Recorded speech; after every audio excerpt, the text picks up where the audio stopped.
Doing today? Hotep, hey, this is Michael M. Hotep, founder of the African History Network, host of the African History Network show. I'm a talk show host, researcher, lecturer, writer, and historian. So, so it is Saturday, it's Sunday, March 19th, 2023, and we are live. And hold on, I got something else playing here. Okay. All right. How's everybody doing today? Hotep, hey, this is Michael M. Hotep, founder of the African History Network, host of the African History Network show. I'm a talk show host, researcher, lecturer, writer, and historian. So it is Sunday, March 19th, 2023. And it's another St. Patrick's Day time of the year, another St. Patrick's Day weekend. And I usually do a presentation dealing with the history of St. Patrick's Day and understanding what it is that people are participating in. And so we're going to deal with today, should African Americans celebrate St. Patrick's Day? Do you know what you are celebrating? Should African Americans celebrate St. Patrick's Day? Do you know what you are celebrating? Okay. Now, I'm not telling people they should not celebrate St. Patrick's Day if you're African American, but if you do choose to participate, I think you should at least know what it is that you are participating in. And when we were kids, when we were children, we were taught to wear green on St. Patrick's Day. We were taught to celebrate St. Patrick's Day. And even as adults, when you ask people, especially African Americans, what it is that they're participating in, who was St. Patrick, you ask them things like that. Most of them, beyond him being a saint, they can't tell you who St. Patrick was. Some people say, oh, he drove the snakes out of Ireland. But there's no evidence that there were ever snakes in Ireland, because Ireland is an island and it's a very cold climate. It's not a climate conducive to Native Americans. It's not a climate conducive to snakes. So March 17th, 2023, better known as St. Patrick's Day, around this time of the year, we'll see St. Patrick's Day parades, Kiss Me I'm Irish t-shirts, green beer, etc. We'll see all types of parties, people getting drunk, things of this nature. Now, it's expected somewhere around 130 million, 139 million or so people will spend approximately $6.9 billion on St. Patrick Day related items. And this is coming from the National Retail Federation. One of the, which is nrf.org, nrf.com. Now, one of the strangest things that you will see is African Americans participating in this celebration. Okay, so we have to ask ourselves the question, do we really know what we're celebrating? Have you ever studied the history of St. Patrick's Day? Have you studied St. Patrick? One of the crazy things that you'll find out about Patrick is that Patrick was not Irish. He was actually British. Okay. And then, we'll see posts of, African Americans celebrating St. Patrick's Day. And they'll say things like, I'm 7% Irish, I'm 10% Irish, what have you. And, to echo Tina Turner, like, what's love got to do with it? What does that have to do with anything? Do you understand what you're participating in? And I post on our Facebook fan page, the African History Network, and my YouTube channel, Michael M. Hotep. And I usually post this each year. But I post a question: if you wear green on St. Patrick's Day, will you wear red, black, and green on African Liberation Day? If you wear green on St. Patrick's Day, will you wear red, black, and green on African Liberation Day, which is March 25th, commemorating the Organization of African Unity, March 25th, 1963. Okay. So we've been taught to celebrate a lot of these European holidays, but we don't know why we celebrate these things. And it comes from the programming, okay, and being stripped of African history, culture, language, spiritual systems, folklore, mores, and having European culture superimposed upon us. All right. So here's Here's the post that I did. Well, this is on my personal page. I can't find it on our regular page, our fan page. But here's my post here that I did on March 17th. I do it each year to ask the question: if you wear green on St. Patrick's Day, will you wear red, black, and green on African Liberation Day? And I asked the question: if not, why not? If not, why not? So we're going to discuss that on today's edition of the African History Network show. Then also I will be live tonight for my regular show, which is Sundays, 9 p.m. to 11 p.m. Eastern Standard Time, the African History Network show on 9:10 a.m. Superstation WFDF. 2:30 p.m. Eastern Standard Time today, I'll be teaching class number 4 of my online history class, Black resistance movements from the Haitian Revolution to the U.S. Civil War, Civil Rights Movement, Black Power Movement. Okay, so I'll be teaching class number 4 of that today, and we'll give you information about that as well. Okay, and that we have that on the homepage of our website, theafricanhistorynetwork.com, theafricanhistorynetwork.com. And I had it up here. I don't know where my website page went to. Yeah, so we have this information right here, and I'll show it to you quickly. So class number 4 is today, and we do those sessions live. All the sessions are archived and recorded. You can go back and watch it anytime. Okay, so visit our website, theafricanhistorynetwork.com, theafricanhistorynetwork.com for more information. All right, so let's get into this discussion here. Now, I recommend that people read the books African People and European Holidays and Mental Genocide by Dr. Shaka Musa Barashango.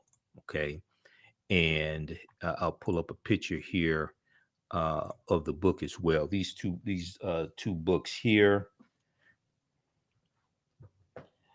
There's a book 1 and a book 2. And the book 1 has a yellow cover, and the book 2 has a purple cover. All right. And so when I was going through studying the history of these European holidays, these are 2 books that I read. This is book 1. This is book 2. Now, I got these back in 2010. So the way the covers look today may be entirely different. All right. I don't know. But in these books, he deals with the history of these European holidays so we can better understand what it is that we are participating in. All right, so I highly recommend these. And once again, I'm not telling African Americans don't celebrate St. Patrick's Day. I'm saying we should at least understand the history of what it is that we are participating in. All right, now, if we look quickly here at the information from the National Retail Federation, okay, NRF, was it nrf.org? nrf.com, okay, dealing with St. Patrick's Day. And this is St. Patrick's Day 2023. So the National Retail Federation estimates that more consumers than ever are celebrating St. Patrick's Day in 2023. 61% plan to celebrate, and they are expected to spend on average $43.84. $43.84. Okay, so it's estimated that about $6.9 billion will be spent on St. Patrick's Day. And it's approximately about 130 million, 140 million people. So you can check out this information at the National Retail Federation, NRF.com. For historical information on Patrick, there's an article that I like to cite, and we're going to look at a number of different articles here. But this one is from history.com, the official website of the History Channel. And it deals with who was St. Patrick. Who was St. Patrick? He wasn't Irish, but he found his faith while being held as prisoner by a group of Irish raiders. So one of the things that you'll find out about Patrick is that he was British. He wasn't Irish. Number one. Number two, we're taught to wear green on St. Patrick's Day. Well, green wasn't even Patrick's color. Patrick's color was blue. So a lot of what we think we know about St. Patrick and St. Patrick's Day is false. All right. Okay, so let's look at this here.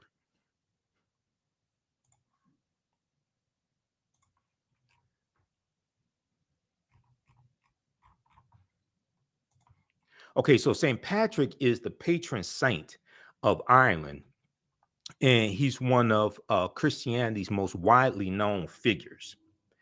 But for all of his prevalence in culture,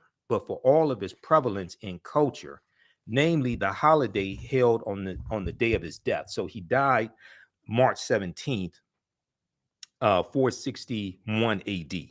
All right, so March 17th, St. Patrick's Day is his feast day, but that commemorates the day that he died. Okay, and he lived during the 5th century Common Era AD.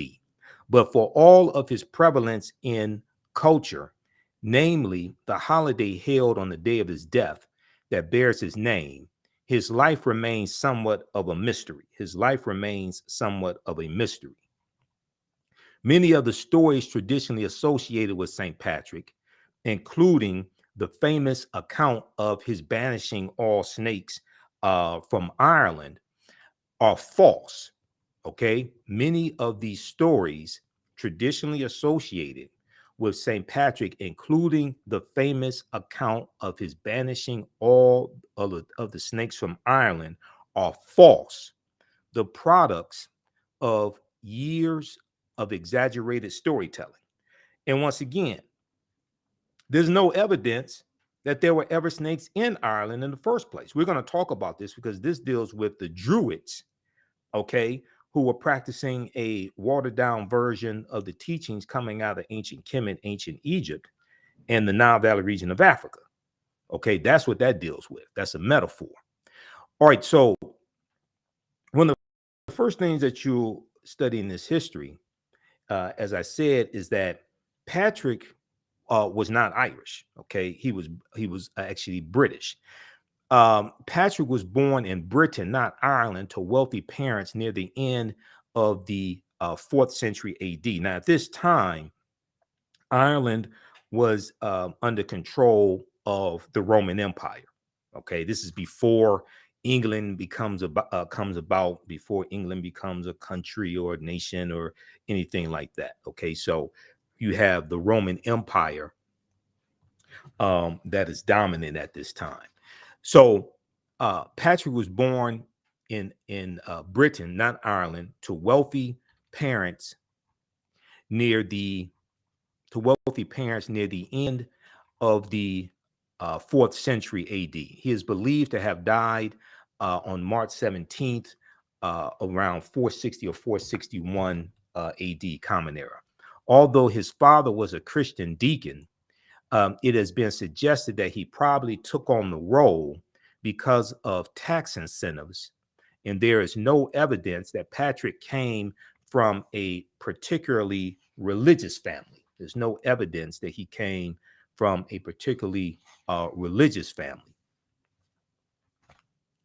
Now, at age 16, Patrick was taken prisoner by a group of Irish raiders who were attacking his family's estate. They transported him to Ireland, where he spent 6 years in captivity. Okay, so he was a slave there in Ireland for 6 years. There is some dispute over where this captivity took place. Although many believe he was taken to live in Mount Slemish in County Antrim, Antrim, it is more likely that he was held in County Mayo near Killala, Killala. During this time, he worked as a shepherd outdoors and away from people. Lonely and afraid, he turned to his religion for solace, becoming a devout Christian. It is also believed that Patrick first began It is also believed that Patrick first began to dream of converting the Irish people to Christianity during his captivity. Now, Patrick had visions as well. After more than 6 years as a prisoner, Patrick is going to escape. This British slave named Patrick, who was a slave to the Irish, is going to escape. According to his writing, a voice, which he believed to be the voice of God, spoke to him in a dream, telling him it was time to leave Ireland. Okay, now most of what we know about Patrick comes from a book that he wrote during his last years living called Confessio. So to leave Ireland, Patrick walked nearly 200 miles from County Mayo, where it is believed he was held, and he walked to the Irish coast. After escaping to Britain, which is under control of the Romans, Patrick reported that he experienced a second revelation. He said an angel in his dreams, an angel in a dream tells him to return to Ireland as a missionary.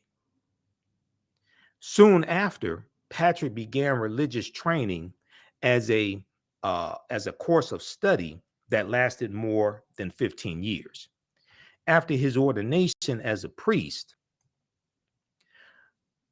he was sent to Ireland with a dual mission: to minister to Christians already living in Ireland and to begin to convert the Irish. So he was sent there in 461 AD. I'm sorry, he was sent there in 432 AD by Pope Celestine the First to convert the Irish to Christianity. We're going to talk about that in a minute. Patrick incorporated Irish culture into Christian lessons. Familiar with the Irish language and culture, Patrick chose to incorporate traditional ritual into his lessons of Christianity instead of attempting to eradicate native Irish beliefs. We're going to see this also happen when we study the history of Christmas as well. We're going to see what are called pagan rituals incorporated into the celebration of Christianity is also, okay? And there's a deep history behind all of this. Now, familiar with the Irish language and culture, Patrick chose to incorporate traditional ritual into his lessons of Christianity instead of attempting to eradicate native Irish beliefs. For instance, he used bonfires to celebrate Easter, since the Irish were used to honoring their gods with fire. He also superimposed a sun, S-U-N, a sun, which was a powerful Irish symbol, onto the Christian cross to create what is now called the Celtic cross. So that veneration of the symbol would seem more natural to the Irish. So when you're conquering people, historically, one of the ways that makes it easier to conquer people is to incorporate practices, symbols that they were already worshiping into what you want to indoctrinate them with to make the transition easier, okay?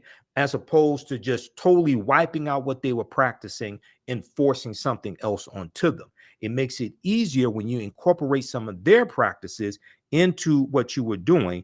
And we see that with the celebration of Christmas as well. We'll come to that in just a minute here.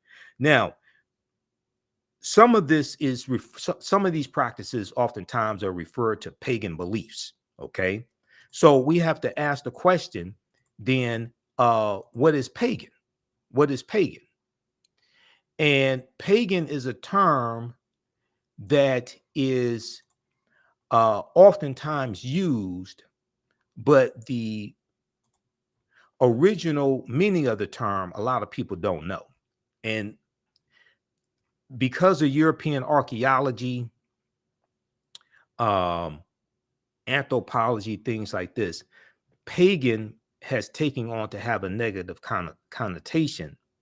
But in its original sense, pagan is not something that is negative. So I want to go to this slide here. And this is from the Saturday class that I teach, Ancient Kemet, the Moors, and the Ma'afa, Understanding the Transatlantic Slave Trade, what they didn't teach you in school. Let me see. We have there's a slide on pagan, and also in the presentation I do dealing with Ancient Kemet, the winter solstice, and the history of Christmas, which is a 3-hour lecture that I do. I talk about that there as well. And we're going to go to, let's see, what is pagan? Where's that slide? Just bear with me because I'm still transferring over things from the old laptop to the new laptop. Okay. All right, so let's look at this here. How's everybody doing? Share this broadcasting on social media platforms. Invite your friends to tune in also. And then I'm going to post the information here dealing with the online history class that I'm teaching today at 2:30 p.m. Eastern Standard Time. This is Black resistance movements from the Haitian Revolution to the U.S. Civil War, Civil Rights Movement, and Black Power Movement. So this is a 12-week online course that I teach, and we look at history from 1800 to 1968 to understand what led up to the Civil War taking place, what happened to us after slavery ended, and understand the laws and policies put in place to put us where we are today, to understand where we need to go from here. So I just posted the link there here on the thread of the broadcast, and it's at our website, theafricanhistorynetwork.com. Okay, so what is pagan? Pagan is a word that is misused to speak negatively about a group of people. We look at American Heritage Dictionary, or you can look at Webster, or whatever dictionary you want to look at. When it's used as a noun, it's referring to an adherent of a polytheistic religion in antiquity, especially when viewed in contrast to an adherent of a monotheistic religion. Okay, now it has an offensive negative connotation, but when you look at the etymology of the word pagan, it goes back to the Latin, which basically the Latin paganus, which basically refers to a country dweller or a civilian, from the Latin word pagus, which means country or rural district. So basically, pagan in its original sense just referred to something that was indigenous to a group of people, or it could refer to the people who we would call country dwellers, or like today we may refer to some people who live in the country or in the backwoods. We may refer to them as backwards or something like that. Okay, but this is what pagan really means in this original sense. All right, now let's continue. Let me go back to the article from history.com. All right, so Patrick also superimposed the sun, which is a powerful symbol, a powerful Irish symbol, onto the Christian cross to create what is now called a Celtic cross, so that veneration or worship of the symbol would seem more natural to the Irish. Although there were a small number of Christians on the island of Ireland when Patrick arrived in 432 AD, most Irish practice a nature-based, what they call pagan religion. Okay. Most Irish practice a nature-based pagan religion because this is what the Druids were practicing. And we're going to come to the Druids here in just a minute, because they were dealing with a watered down version of teachings coming out of ancient Kemet, ancient Egypt. And what they were practicing conflicted with what the European Christian Church or the Eastern Orthodox Church was teaching and what they were trying to force onto the Irish. Now, the Irish culture centered around a rich tradition of oral legend and myth. When this is considered, it is no surprise that the story of Patrick's life became exaggerated over the centuries, spinning exciting tales to remember history has always been a part of the Irish way of life. Spinning exciting tales to remember history has always been a part of the Irish way of life.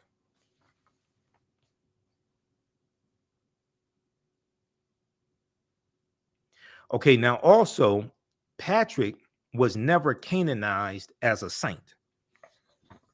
St. Patrick was never canonized as a saint. So once again, most of what we think we know about St. Patrick and St. Patrick's Day is false.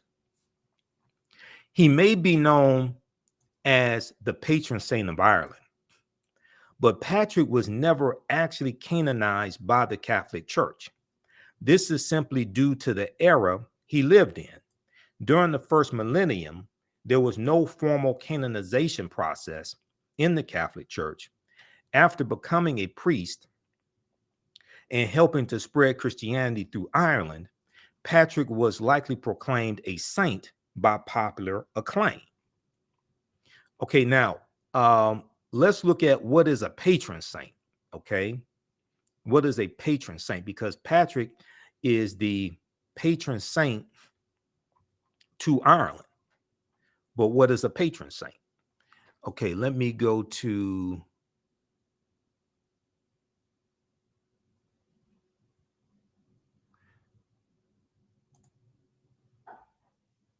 let me go to this slide here. We'll go to patron saint in just a minute. Let me go to this other piece here because it mentioned Easter a couple minutes ago, and Patrick teaching about Easter as well. Okay, so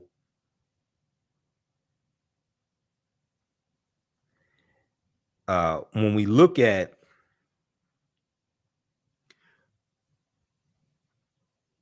pagan and the relationship between pagan and Easter, Easter, Easter, Oystra. Like many other Christian feasts, the celebration of Easter contains a number of original pagan or folk religious elements tolerated by the Christian Church. Among these are customs associated with the Easter egg, Easter breads, and other special holiday foods, and the European concept of the Easter hare or Easter rabbit or Easter bunny. Okay, Easter in America, the Easter rabbit, which brings baskets of candies and colored eggs during the night. The pagan roots of Easter involve the spring festivals of pre-Christian Europe and the Near East, which celebrates the rebirth of vegetation, welcoming the growing light as the sun becomes more powerful in its course towards summer. It is significant that in England and Germany, the church accepted the name of the pagan goddess Easter, which is Anglo-Saxon, or Eostra, Eostra. Her name has several spellings for this new Christian holiday. So that's named after a goddess worshipped in different European cultures, Anglo-Saxon and other different European cultures. This is where the word Easter actually comes from. And Easter is celebrated on the first Sunday following the first full moon following the vernal equinox. The vernal equinox occurs on March 20th or March 21st, usually March 20th, March 21st. Okay.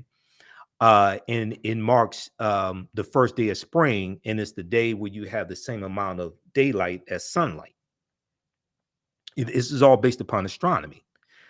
In Mediterranean Europe, Italy, Spain, and France, Christianity adopted Pascha, Pascha, a word derivative of Passover, from which comes the adjective paschal, Paschal, for things pertaining to Easter, such as the paschal lamb.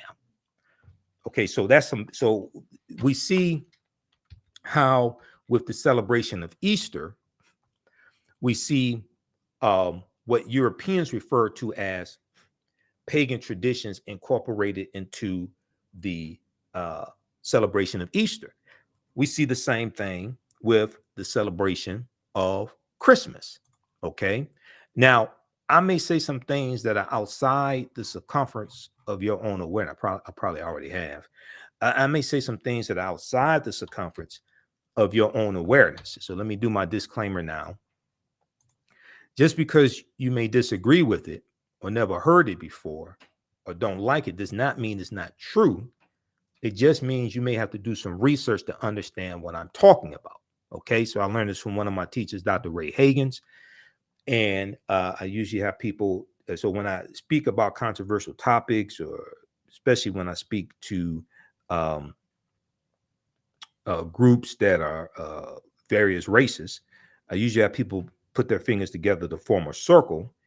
And I usually say something like this: the space inside this circle represents my realm of knowledge. Everything that I think I know about whatever I think I know is represented within the circumference of this circle. I must keep in mind that there are still things to know that exist outside of the circumference of my own awareness. Okay, so this is what we're talking about. So Easter is celebrated on the first Sunday following the first full moon following the vernal equinox. And they're going to have to recalculate when to celebrate Easter because, and this is one of the reasons why the Gregorian calendar was introduced in 1582 by Pope Gregory the 13th, because the Gregorian calendar, which is the calendar that we use today, it's based upon how long it takes the Earth to rotate around the sun counterclockwise. Okay, it takes 365 days, 5 hours, 48 minutes, and approximately 46 seconds. So prior to that, they were using the Julian calendar, named after Julius Caesar. And when they were celebrating Easter, kept getting further and further away from the vernal equinox, which and vernal is Latin for spring, spring. Vernal is Latin for spring. So they were celebrating Easter further and further away from the vernal equinox. So coming out of the Third Council of Trent, around 1581, 1582 or so, coming out of the Third Council of Trent, they created the Gregorian calendar. Right about 1583, they created the Gregorian calendar, which is the calendar that we use today. All right, now, what is a patron saint? Okay, so if we look at Britannica Concise Encyclopedia, or you could look at your encyclopedia of choice or dictionary of choice, Merriam-Webster, whatever it is. A patron saint is a saint to whose protection and intercession, a spirit interceding on your behalf. A saint to whose protection and intercession a person, society, church, place, profession, or activity is dedicated. The choice is usually made on the basis of some real or presumed relationship.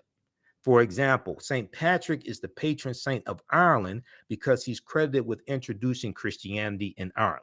Okay, so when we look at patron saints, we know that St. Maurice is the patron saint to Germany, and Saint Maurice was an African Moor. All right.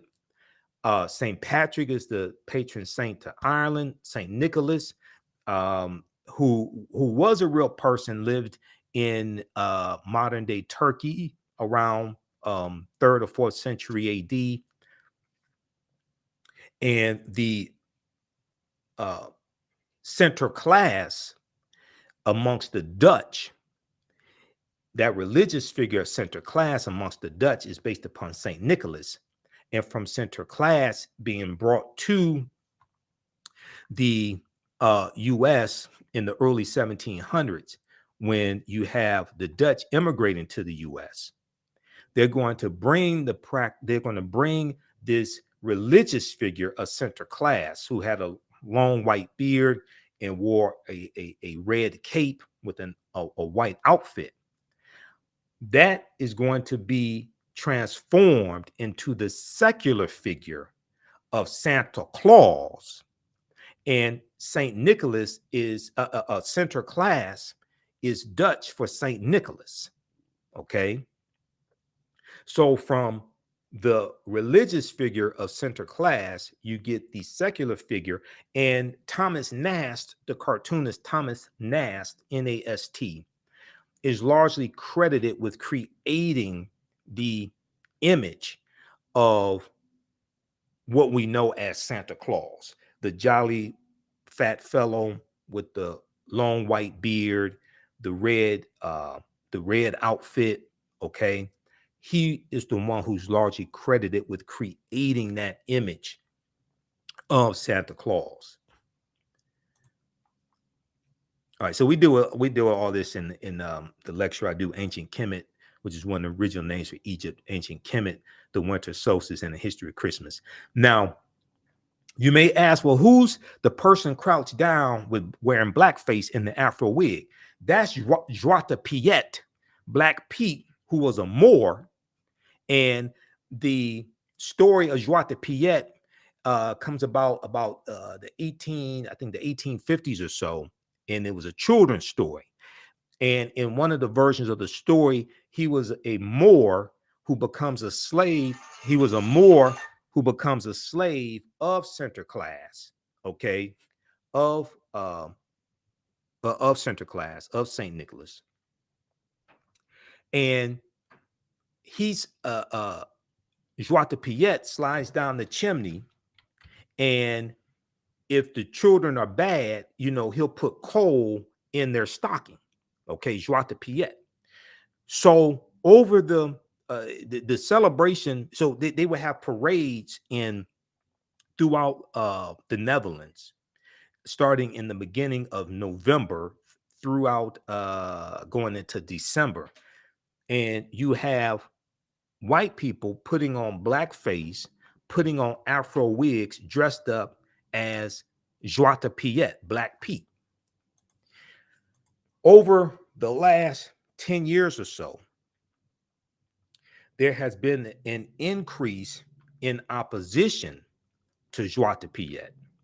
And people are saying it's racist, it's dehumanizing to African people, etc. Okay.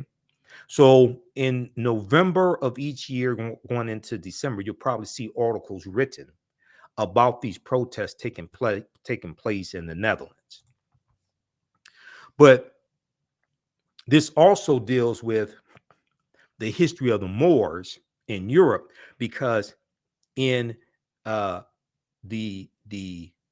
mythology surrounding center class and Joata Piet, center class and Joata Piet come into the Netherlands, they say, on a steamboat from Spain in the beginning of November.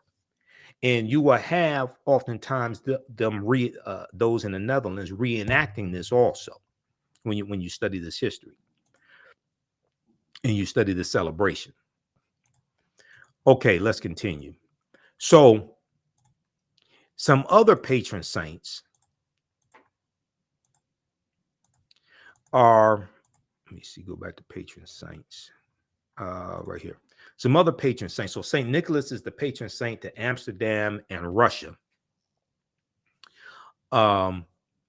Saint Benedict the Moor is a patron saint to Palermo and San Fratello, Sicily. He was also called Il Moro, which is Italian for dark-skinned. He was also referred to as the African or the Black, okay? Saint Benedict the Moor. So that deals with patron saints. All right, now let's go back to, let's see here. Okay, so we did the article dealing with who was St. Patrick from history.com. Now, I want to look at page 95 of Nile Valley Contributions to Civilization by Tony Browder. Because what this does is this helps us to better understand some of this history. And page 95 deals with, let's see, I think I have that broken down. Page 95 deals with getting a better understanding of the incorporation of different cultures into religious practices. Now, Nile Valley Contributions to Civilization by Tony Browder is one of the books that we use in my Saturday class that I teach, my 12-week online course on Saturday. Ancient Kemet, the Moors, and the Ma'afa, Understanding the Transatlantic Slave Trade, what they didn't teach you in school. So we have information about that at our website, theafricanhistorynetwork.com. Okay, now if we look at this here, and I'm going to zoom in on this. Page 95 deals with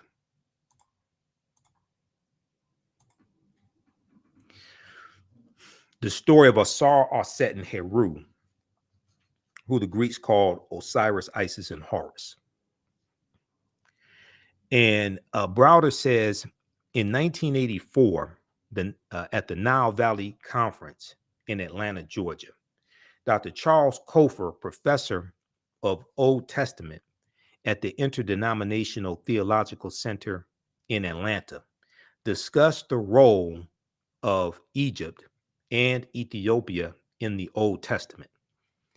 He stated the following, quote, in the King James and Revised Standard Version of the Bible, the word Egypt or Mitzrayim in Hebrew, along with cognates, occurs some 740 times.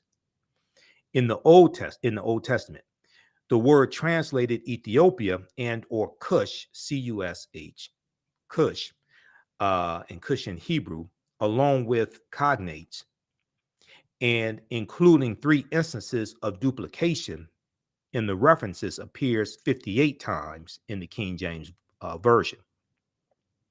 And Cush is referring to a region, more so a region in ancient Africa that included Nubia or Ta-Nehesi. In this version, the translation Ethiopia is used 39 times.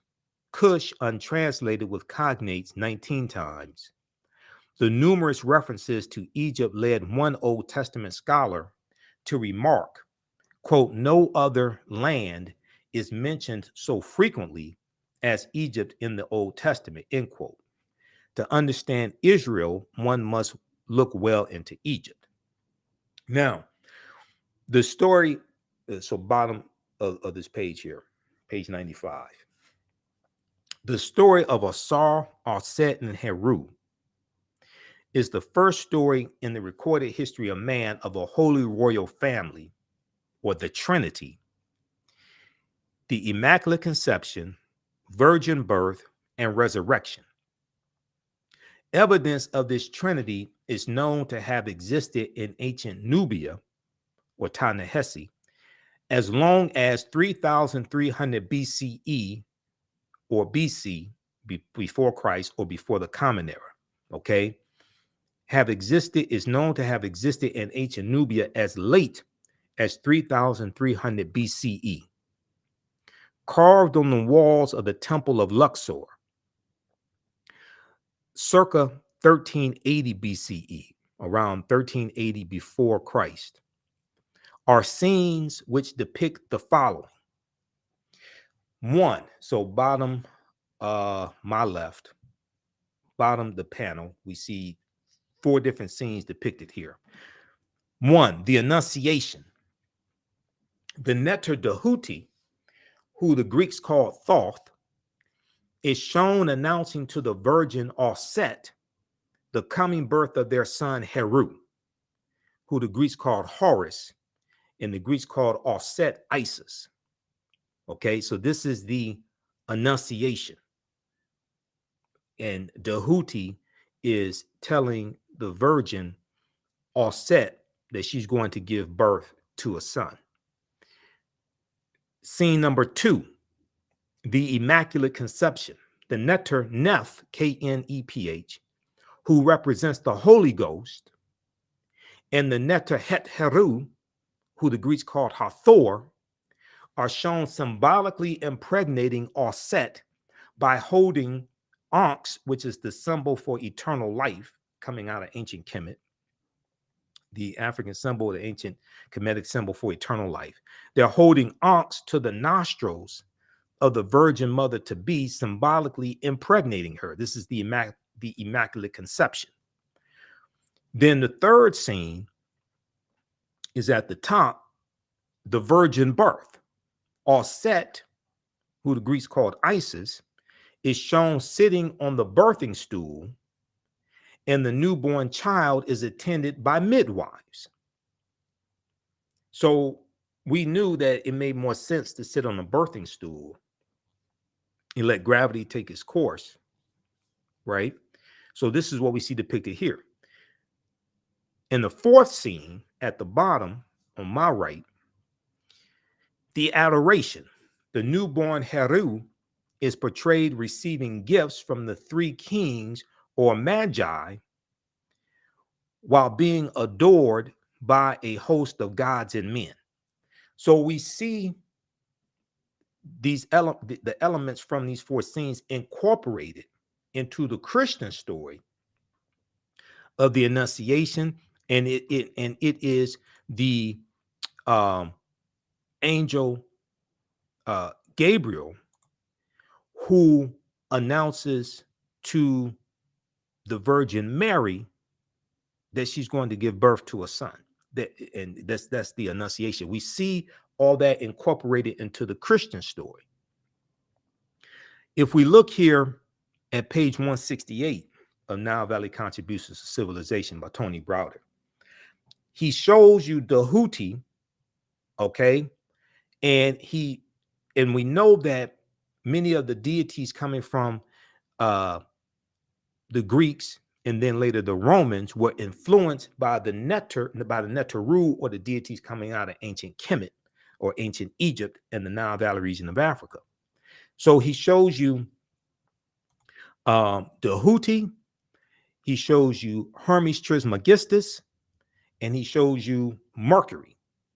And if we look at this, what it says is Dahuti, the Neter of science, writing, measurement, divine articulation of speech, and medicine, holds in his hands 2 staffs with entwined snakes, 2 staffs with entwined snakes. One serpent wears the crown of Upper Kemet or Upper Egypt. The other wears the crown of Lower Kemet or Lower Egypt. Dahuti was referred to as Thoth by the Greeks. Okay, so he has 2 staffs, and a snake is wrapped around each staff. That's Dahuti, who has the head of an ibis, and he's the Neter or deity of science, writing, measurement, divine articulation of speech. And it's Dahuti that records in the book or the record the results of when you die and your heart is weighed against the feather of Ma'at. Your heart is weighed against the essence of a woman in the judgment scene that we see depicted in ancient Kemet as well, the judgment scene. Okay, now number 2, you see Hermes. Okay, the deity Hermes amongst the Greeks. He was the Greek equivalent to Thoth. You'll also see Thoth called, you also see Dahuti called Thoth amongst the Greeks as well. but Hermes was the Greek equivalent of Tahuti. He is shown carrying a staff which has two entwined snakes. It was called the staff of Hermes. In Greek mythology, he was associated with wisdom, and the Hermetic sciences were named in his honor. And the Hermetic sciences are going to be very essential when it comes to Freemasonry. We'll talk about that in just a minute. So we have Tahuti with two staffs and a snake wrapped around each staff. And the Greek version of Tahuti is Hermes, who carries one staff with two snakes wrapped around the one staff. Then we see Mercury, that is actually Roman, not Greek.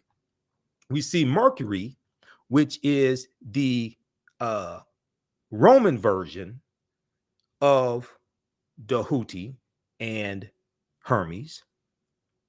And we see Mercury in different cartoons and different things like this, different mythology. Mercury is the Roman version of Hermes and Tahuti, and he is similar in all aspects. The staff that Mercury carries is called the caduceus. The caduceus, and it has been adopted as the universal symbol of medicine. So when we look at the American Medical Association or different medical associations or dental associations, we see versions of this African symbol called the caduceus.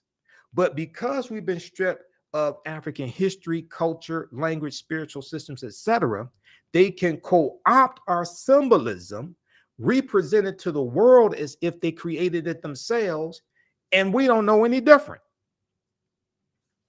So we look at the Arizona Latin American Medical Association. They have the caduceus with the wings of Ra and the staff and the two snakes wrapped around it.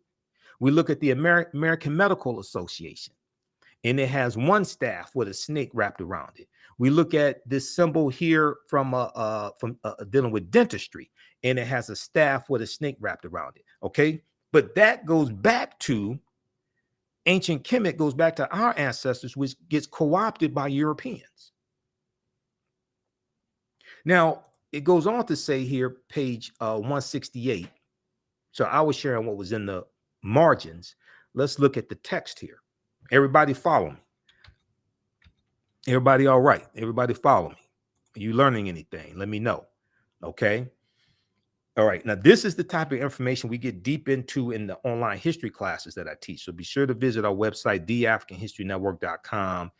And I'm teaching class today at 2:30 p.m. So I got to wrap this up.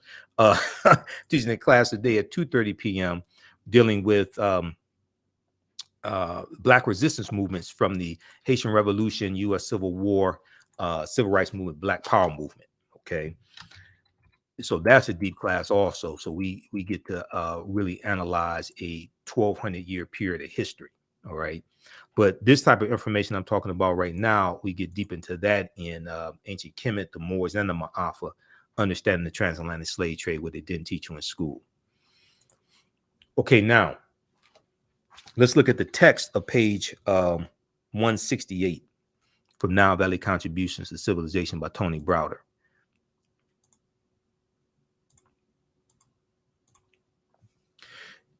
Greco-Roman mythology.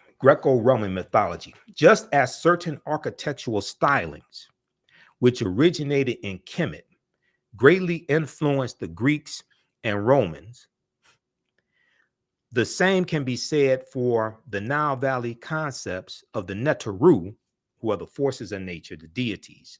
Neter for singular, Neteru for plural. Of the Neteru, whom the Greeks and Romans referred to as gods. The pyramid text in Kemet, about 3,200 BC to 2250 BCE, described a family of 9 Neteru, which became known as the Great Ennead. The Great Ennead. And Ennead is Greek, which means 9, the number 9. This term is derived from the Greek word ennia, which means nine, N-I-N-E. The basic sources of Greek mythology, all of their primary characters and themes, were contained in three classical works, Hesiod's Theogony and Homer's Iliad and Odyssey, which were all written in the 8th century BCE, before the Common Era or before Christ. During the 3rd century BCE, the Romans began to closely identify with divinities of Greece. Rome's classical literature of religious and moral teachings was written in the latter years of this 1st century BCE by the poet Virgil. The great work was called the Aeneid, and it consisted of 12 books. Virgil based the 6 books on the Odyssey, and the last 6 books were modeled after the Iliad. Virgil wrote the Aeneid, A-E-N-E-I-D, to establish the divinity of the Roman Empire, which he closely associated with that of Greece. Okay, and then it goes through and shows the relationship between different deities in ancient Kemet, the Greek version, and the Roman version. All right, now the slide I wanted was okay. So yeah, that was on that page. Okay. All right, now in the Christian version of the story of the Annunciation, Immaculate Conception, things like this, it's Gabriel, the messenger angel, which delivers the Annunciation to the Virgin Mary. Okay, now, I also talked about incorporating what Europeans call pagan traditions into the celebration of Christmas. Okay, now, this may go outside the circumference of some people's awareness. Okay, just because you never heard it before, disagree with it, or don't like it, does not mean it's not true. It just means you may have to do some research to understand what I'm talking about. I'm dealing with something that's outside of the circumference of your own awareness. Let me go back to slide 144, because these slides are from the 12-week online course that I teach, Ancient Kemet, the Moors, and the Ma'afa, Understand the Transatlantic Slave Trade, what they didn't teach you in school. So it's a deep course. Anybody watching is taking that course, you know we cover a lot of information. There's probably 70, 80 articles that we reference in there. There's 7 books that I use as reference also. So in 2011, I was at a CVS pharmacy here in Detroit, on East Jefferson in Detroit. And I saw this, I was at the checkout stand, and I saw this book called The Life of Christ. The Life of Christ. And I have that book here in the office somewhere. It's in one of my stacks of books here. So I still have it. I can't remember where I put it though. But The Life of Christ. This is from the American Bible Society and Time Home Entertainment Books. And it says, rediscover how his life, death, and resurrection changed the world. So I had a few minutes in the checkout line before they got to me. So I said, so what are they trying to say now? So I went and picked it up and started looking through it. And I came across the information here on page 55. Now, this relates to incorporating what Europeans call pagan practices into Christian traditions to get people to adopt those traditions, practices, holidays, whatever it is. Page 55 of the 2011 edition of The Life of Christ asked the question, why December 25th? Why December 25th? They're asking, why is Christmas celebrated on December 25th? So when you read it, and this book costs $12. I bought this because of what is on page 55, because these are things I've been saying that Dr. Ray Higgins and others, have been saying, Dr. Charles Finch and Professor Kabahai Wata Kamene and others, Professor James Small, etc., Tony Browder. Even the History Channel has information on things like this type of information, history.com. It says in Christianity's early years, people debated when Jesus' birthday should be celebrated.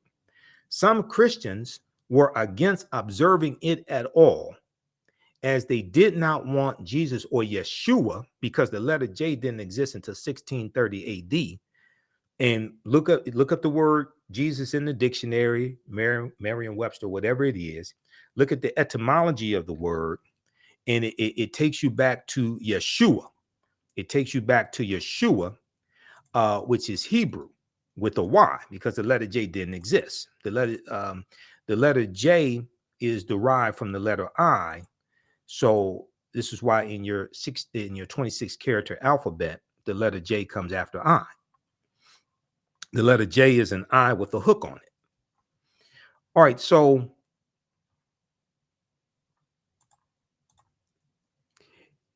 you had some people who did not want to observe Jesus' birthday at all because they didn't want Jesus compared to Pharaoh and Herod, whose birthdays were commemorated. They don't tell you which Pharaoh in the Subiti. Pharaoh in the mythology in the story of, not to get too deep into this because it's a whole nother presentation, but the Exodus story, and they talk about the Hebrews leaving out of Egypt, and they talk about Pharaoh. In the story, now in the Ten Commandments, they'll say Ramses, but in the story, in the biblical text, they usually don't tell you which Pharaoh they're referring to. Okay, that's a whole nother presentation. I've done that presentation before, but there's when I do my presentation on Easter, we'll get deeper into that, in the historical accuracy of the Exodus. Because there's no evidence to prove that, there's no evidence to substantiate the Exodus, a mass exodus of Hebrews out of Egypt, 1,500,000, something like that. It would have thrown off the ecology, and then wandering in the desert for 40 years or wherever they were supposed to wander for 40 years, it would have thrown off the total ecology of where it was they were supposed to have been. But that's a whole nother presentation. So in the 4th century AD, Common Era, Pope Julius I made it official.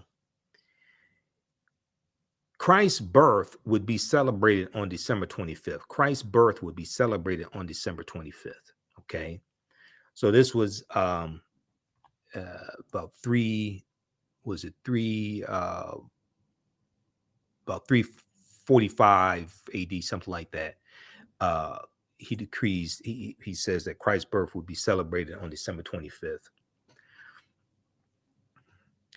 Now, December 25th was already considered the birthday of the Son of God, the S-U-N, not the S-O-N, the S-U-N, December 25th. This deals with the winter solstice, which deals with astronomy.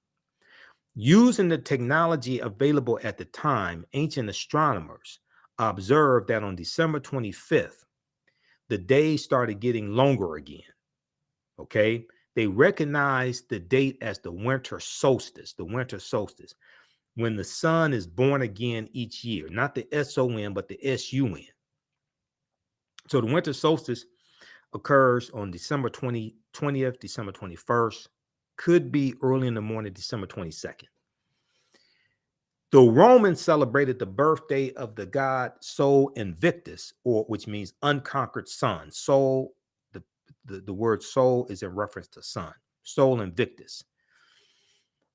And the Romans celebrated that birthday on December 25th.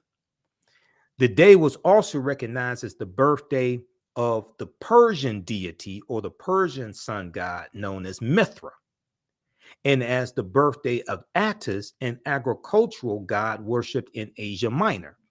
By choosing December 25th, the church avoided upsetting the masses.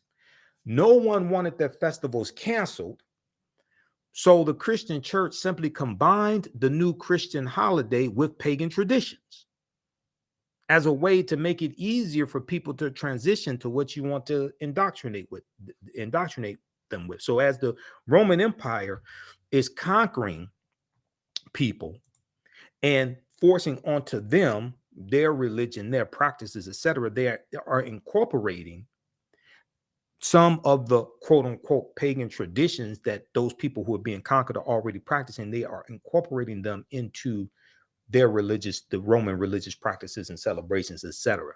Okay, so and that makes the conquering them easier and the transition easier as well.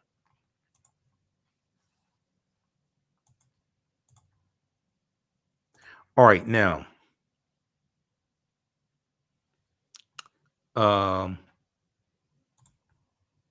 what's the winter solstice?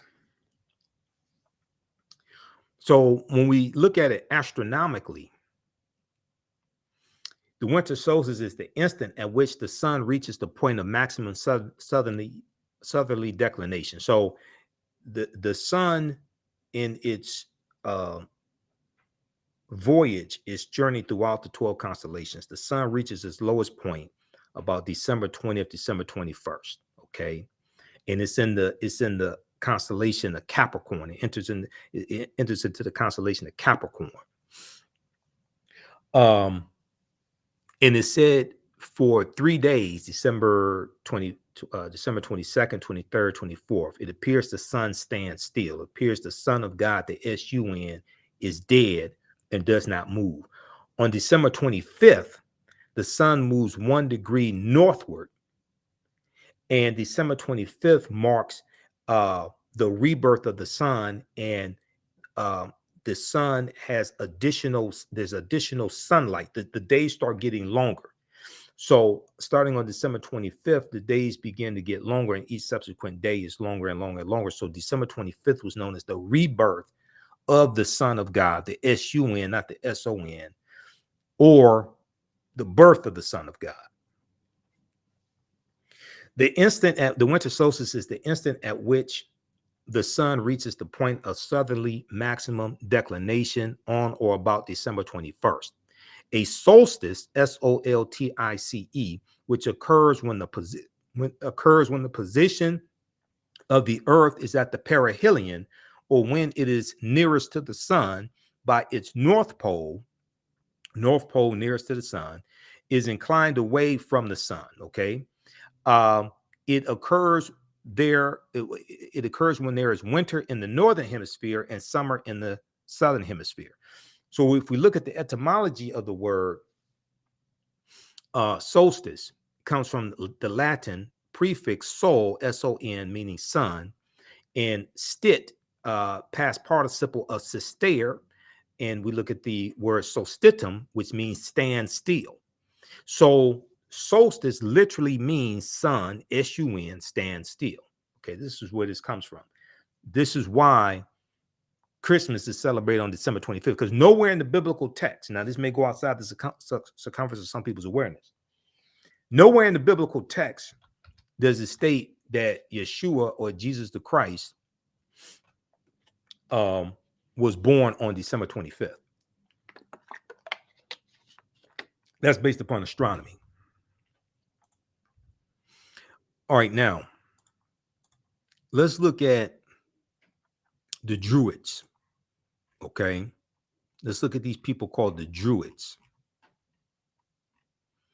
because this is who the British slave named Patrick encounters in 432 AD when Pope Celestine I sends him into Ireland to convert the Irish to Christianity. Now, the word druid in Old Irish um, means he who knows. And the Druids were practicing something called the gnosis, okay, which means true knowledge. And they get their knowledge, they're practicing a watered down version of the teachings coming out of ancient Kemet, ancient Egypt, okay, the Druids. So let's look at page 193 and 194 of Nile Valley. Let's look at page 193 and 194 of Nile Valley Contributions to Civilization by Tony Browder. And I have it here in, let's go to this.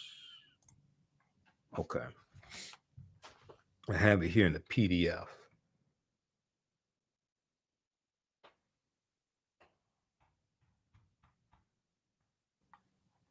All right, so let's flip over here.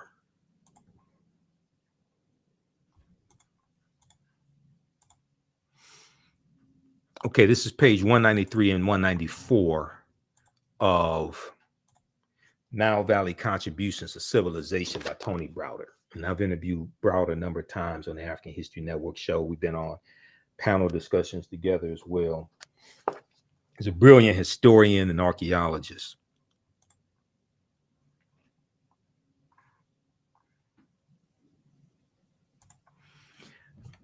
Okay, so this deals with the development of European secret societies, the development of European secret societies. But I want to start in the margins first because he talks about Dahuti, which we've already talked about. So he said Dahuti was known to Europeans as Hermes Trismegistus. We talked about Hermes amongst the Greeks being the Greek version of Dahuti. Dahuti was known to Europeans as Hermes Trismegistus, and Trismegistus means thrice great, 3 times great. He was a philosopher, priest, and king. Hermes was regarded as the god or the deity of wisdom, science, medicine, magic, measurement, mathematics, and he is said to have authored innumerable books on these and other subjects. He is said to have authored innumerable books on these and other subjects. Masons or Freemasons regard Hermes as the author of all Masonic initiatory rituals. Hermes is said to have been the author of 42 books which contained the wisdom of ancient Kemet, ancient Egypt. According to Manly P. Hall, quote, the Romans and later the Christians realized that until these 42 books were eliminated, they could never bring the ancient Egyptians into subjugation.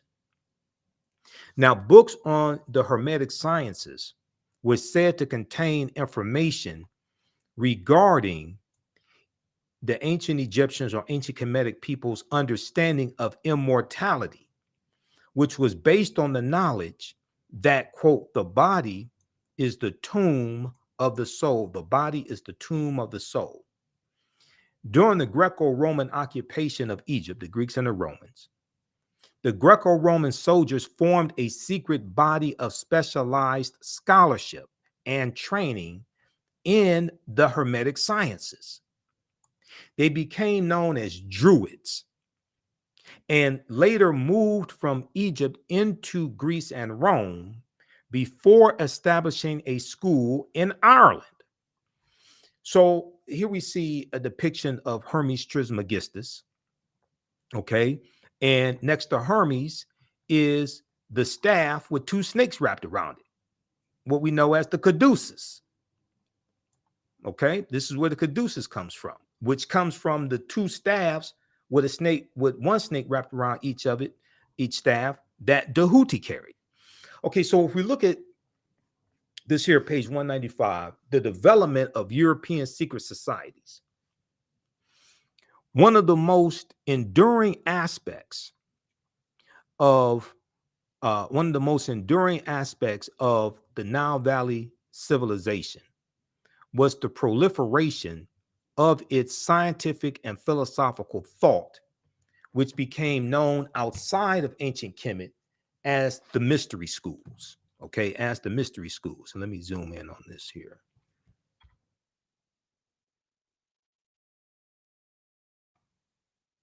Which became known outside of ancient Kemet as the mystery schools or the Hermetic sciences. From the earliest of times, the masses of Europeans were poor and ignorant, while only the most fortunate men, noblemen, lords, scribes, and various religious leaders were provided with an education.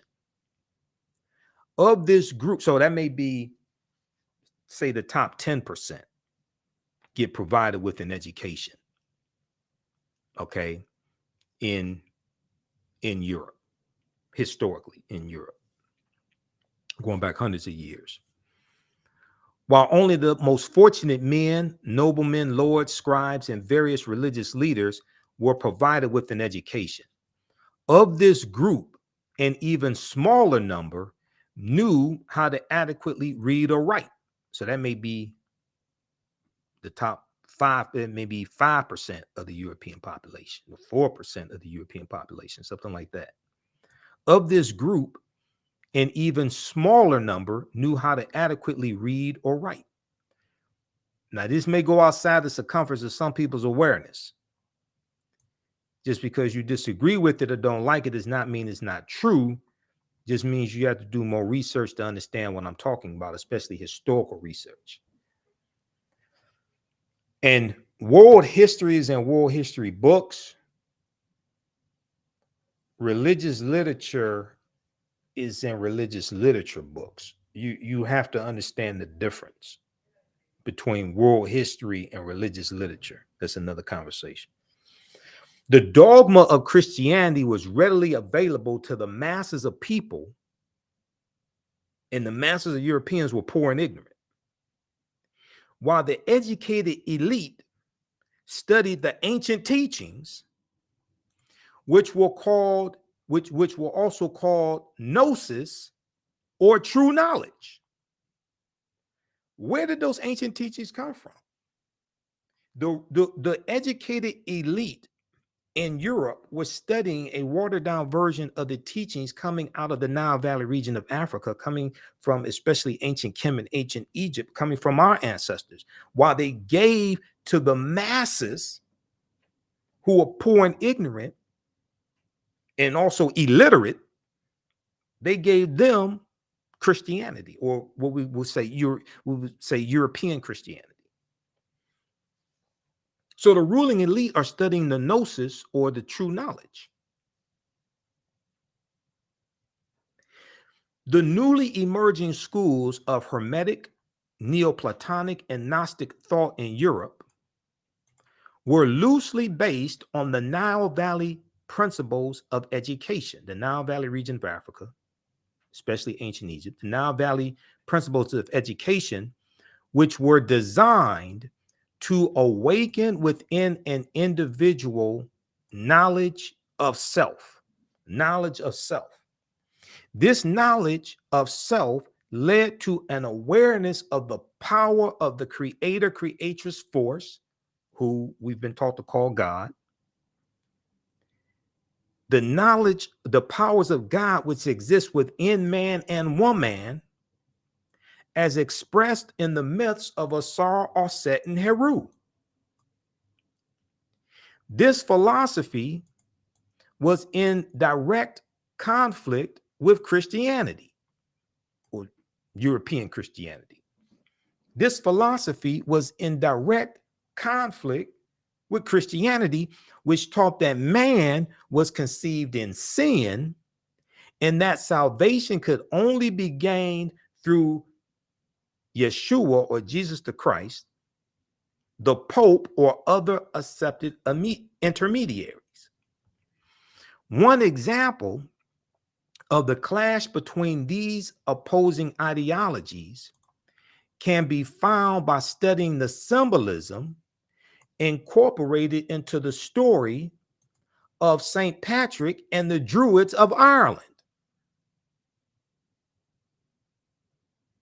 Peter Tompkins, in his wonderful book, Secrets of the Great Pyramid, provided a clue to this mystery in a brief overview of the Druids. He said, Druid in Old Irish meant he who knows. Julius Caesar, our earliest source on the subject, considered the Druids to be highly educated and well organized. In De Bello Gallico, he commented, Julius Caesar commented, it is especially the object of the Druids to inculcate this, that souls do not perish, but after death pass into other bodies, and they consider that by this belief, more than anything else, men may be led to cast away the fear of death and to become courageous.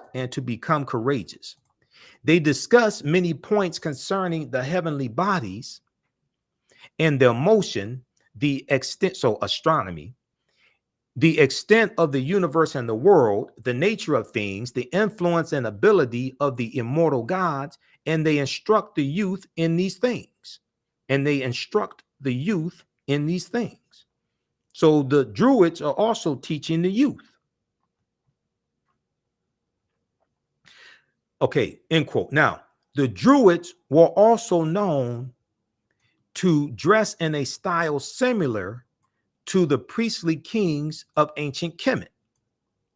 Their heads were often adorned with a uraeus, which was the symbol of the cobra that was worn on the crown of the Nasubiti or pharaoh. Okay, the uraeus, which was the symbol of a cobra, a snake that was worn on the crown of the pharaohs. Because of this symbolic imagery, the Druids were often referred to by outsiders as the snake people.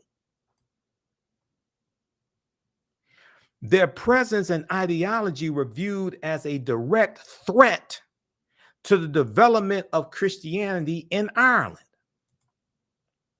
In 432 Common Era AD,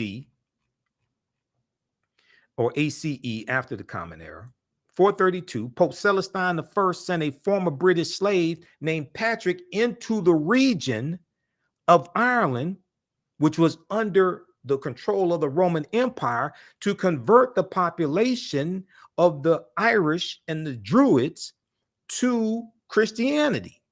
In the name of Christianity, Patrick's army killed thousands of Druids, of Irishmen, of Druids. And he is said to have founded more than 300 churches and baptized more than 120,000 people. Patrick also introduced the Roman alphabet and Latin literature into Ireland. He is rewarded by the Vatican with sainthood, even though he was never canonized as a saint, as the article from history.com correctly stated. Who was St. Patrick? He was never canonized as a saint, but he is looked at as being a saint.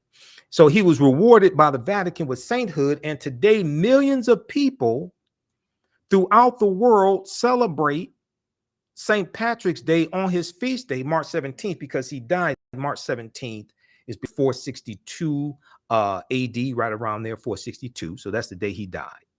To the average person who dresses in green, wears shamrocks, and green wasn't even Patrick's color. Patrick's color was blue, not green. To the average person who dresses in green, wears shamrocks, and marches in parades, this day commemorates the myth of a man who drove the snakes out of Ireland. What most people fail to realize is that the snakes Patrick drove into the sea were not snakes that crawled on the ground, because there's no evidence of snakes ever being in Ireland, but the snake people who walked on 2 feet and were once known as Druids.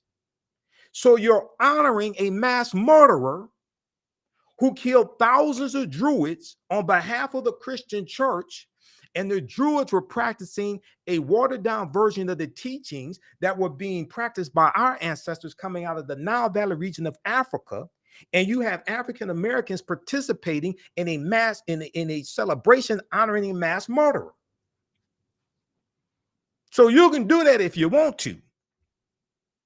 But going back to Dr. Ishaka Musa Barashango's book, African People and European Holidays, A Mental Genocide, it's important to understand what the hell we have been taught to celebrate, because we've been indoctrinated with this.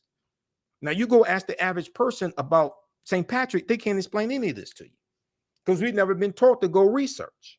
We've been taught to just practice what we've been indoctrinated with. So we were taught in school to wear green on St. Patrick's Day. We're going to come to the information. Green wasn't even Patrick's color. We were taught that Patrick was Irish. He wasn't Irish. He was British. We were taught that he drove the snakes out of Ireland. There's no evidence snakes were ever in Ireland. At some point, we have to realize that we have to break this intergenerational slave mentality that we've been taught to have. So if you want to celebrate if you want to celebrate this Irish holiday honoring a mass murderer, I mean, if you want to, but you can do it if you want to. But we should at least, as African people, understand the history behind what we're being taught to participate in, what we're being taught to celebrate. Because if you choose to continue to celebrate it, when you have more knowledge, it'll probably cause you to change how you participate in it if you choose to continue to do that. Okay, most of these European holidays I don't celebrate because I've studied the history of all of them. This is why our knowledge this is why our motto at the African History Network is right knowledge, corrects wrong behavior. What you do for yourself, what you do to yourself, and what you allow other people to do to you and get away with is based upon what you think about yourself. What you think about yourself is based upon what you have been taught about yourself. What you've been taught about yourself is based upon everything you've read, heard, and seen about yourself. This is why our history and culture was taken away from us. This is why you have Republican governors and Republican state legislatures passing laws to suppress the teaching in various ways of African American history, and not just African American history, but to then also ban books dealing with African American history, the civil rights movement, different subject matter that they deem is inappropriate. And oftentimes it is books dealing with African Americans or non-white people.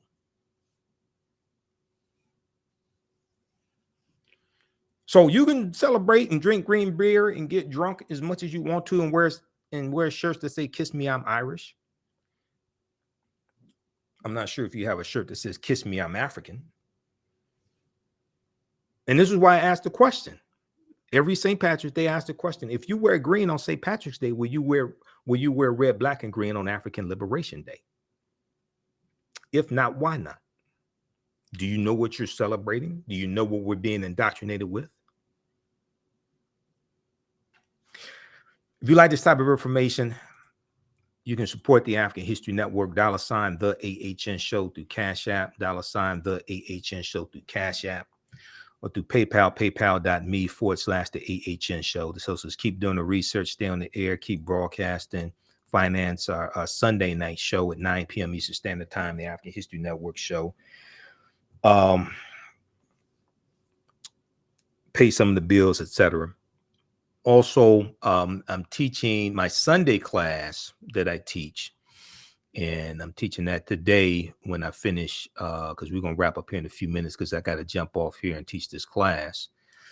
Black resistance movements from the Haitian Revolution, U.S. Civil War, Civil Rights Movement, Black Power Movement. As this class, we're teaching that today. So that's a 12-week online course that I teach. And we focus in on history from 1800 to 1968. and we look at the Haitian Revolution and the U.S. Civil War, Haitian Revolution and the Louisiana Purchase of 1803, because those two events are related. We look at what leads up to the Civil War taking place, and we look at the Reconstruction era, 1865, 1877, Jim Crow era, and we see a lot. We see similarities between the Jim Crow era, when states are rewriting their state constitutions and imposing poll taxes and literacy tests. We see similarities between that era and what's going on right now, when you have at least 19 states that have passed 34 voter suppression laws. And then we also see the attack on public education as well, and this false attack on critical race theory and wokeness. And most of these Republicans can't tell you what critical race theory is, or what the word woke means. But it's woke is becoming the new N word. Okay, and they're attacking things that are that deal with African people, our history, culture, etc. Okay, so if we look at this here, let's see, where is this? And trying to find, okay, the website right here. Black resistance movements from the Haitian Revolution, the U.S. Civil War, Civil Rights Movement, and Black Power Movement, 1800 to 1968. So we look at the Jim Crow era, Great Migration, 1915, 1970, 6 million African Americans migrating from the South up north and out west. World War I, World War II, Civil Rights Movement, and Black Power Movement. To understand what happened to us after slavery ended, what were the laws and policies put in place to put us in the predicament we're in today, to understand where we need to go from here. This also ties into reparations and legal arguments for reparations as well. So if you saw me on Faraji Muhammad's show, The Culture, on Thursday, March 16th, we were breaking that down. We're dealing with the San Francisco Reparations Task Force, and their over 100 recommendations have not been adopted yet. It was recommended at a meeting. They haven't been adopted yet. And then we talked about the California Reparations Task Force also, and their 500-page study they released. Everybody needs to go read that 500-page study, because most of what we know about reparations is wrong. As a historian, I'm telling you right now, I hear a whole bunch of nonsense just floating around. And most of what we think we know about reparations is false. And we're going to deal with that on my show tonight, 9 p.m. Eastern Standard Time. But if we look here at, let me give you I'll give you the link here so you can read the, San Francisco Reparations Task Force. I'm going to give you the link here to their, the report on the website, so you can check this out. California Reparations Task Force, because I've started reading the executive summary. The executive summary is 22 pages. The study is the most comprehensive study dealing with African Americans in our history since the Kerner Commission report in 1968. So if you look at this, this is and you can subscribe to the newsletter as well here. State of California Department of Justice. This is a reparations report, June 1st, 2022. The task force to study and develop reparation proposals for African Americans issued its interim report to the California legislature. The interim report surveys the ongoing and compounding harms experienced by African Americans as a result of slavery and the lingering effects on American society. Now, they focus in on California history, but they also deal with the history of the U.S. Now, California did not have a history of slavery traditionally. California becomes a state in the Union in 1850 after the Mexican-American War, which ends in 1848 with the Treaty of Guadalupe Hidalgo, and California comes into the Union as a free state. So they don't have a history of slavery, but they have a rampant history of voter suppression, segregation, redlining, housing discrimination, job discrimination. And in 1852, they also adopted a Fugitive Slave Act, and they enforced the Fugitive Slave Act as well. Now, they have identified about 1,500 people in the 1850s who had a semi-slave status, but traditionally California, under as part of the Union, does not have a history of slavery, and San Francisco does not have a history of slavery.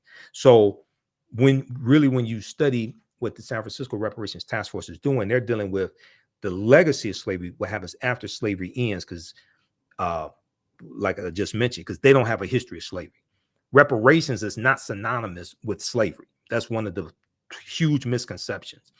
But they have the link here to the full interim report, which is 500 pages, the executive summary, 22 pages, key findings, and preliminary recommendations. So this is at oag.ca.gov. I'm going to post the link here. So because we need to form study groups to study this information and really understand what happened to us. And when we deal with repairing the damage of a legacy of 246 years of slavery, decades of Jim Crow segregation, redlining, housing discrimination, job discrimination, discrimination when it comes to getting bank loans, discrimination with the GI Bill, etc., we have to understand the laws and policies that were put in place that inflicted the harm upon us. So we know the laws and policies that we have to get in place to repair the damage from the harm that was inflicted upon us. Just getting a cash check, just getting a check does not address the laws and policies that will still be in place after you spend the money. And it's those laws and policies that are now distributed wealth pond resources into the hands of Europeans. So cash payments can be part of an overall comprehensive reparations remedy. But just getting cash payments does not correct the damage that was done. That means you have not properly assessed the damage that was done, which is why that report is so critical, because it documents over the last 150 years the damage that has been done to African Americans, and then it makes remedies to repair the damage. All right, now, so I teach that class, and then on Saturdays, 2 p.m. to 4 p.m. Eastern Standard Time, the class I've been teaching on and off since 2017, Ancient Kemet, the Moors, and the Ma'afa, Understanding the Transatlantic Slave Trade, what I didn't teach you in school, where we get deep into this history, the thousands of years of history and what leads up to the transatlantic slave trade taking place. We do both of these classes live. All the sessions are archived and recorded. You can go back and watch it anytime. You don't have to worry about being in class at a certain time. Classes are on sale, $80 each. We have a bundle pack where you get both classes for $120. That's a $300 value, because there'll be it's a $300 value because we have you get 5 of my lectures which will be in the video library, and you can watch those also. Even after the course is over with, you still have full access. You can go back and watch the entire class. And if you've taken any of my online courses in the past, email me at ahnshow@theafricanhistorynetwork.com, or email me through the website, and you'll get a 50% discount on the bundle pack. Okay, so the question comes up sometimes: were there snakes in Ireland? Were there snakes in Ireland? Going back to St. Patrick. Were there snakes in Ireland? Okay. Let's look at this article from National Geographic and the other articles also. I use National Geographic because I pay them $25 a month for my subscription. I have I monitor about 35 different news sources on a daily basis, and National Geographic is one of them. Washington Post, New York Times, all those. So I have a lot of paid subscriptions to be able to access this information, to be able to teach, to be able to do what I do. Snakeless in Ireland. Blame Ice Age, not St. Patrick. Snakeless in Ireland. Blame Ice Age, not St. Patrick. One man is credited with taking all snakes out of Ireland, but science tells a different story. So this is from August 16th, 2018, National Geographic, written by James Owen. Okay, on St. Patrick's Day, most revelers don't remember the patron saint of Ireland for his role as a snake killer. But legend holds that the Christian missionary rid slithering reptiles from Ireland's shores as he converted its peoples from paganism during the 5th century AD. St. Patrick supposedly chased the snakes into the sea after they began attacking him during a 40-day fast he undertook on top of a hill. An unlikely tale, perhaps, yet Ireland is unusual for its absence of native snakes. Yet Ireland is unusual for its absence of native snakes. It's one of only a handful of places in the world, including New Zealand, Iceland, Greenland, and Antarctica, where Indiana Jones and other snake-averse humans can visit without fear.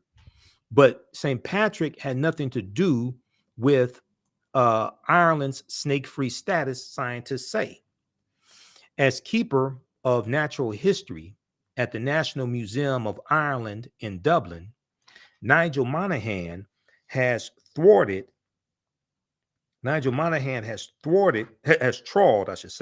through vast collections of fossil and other records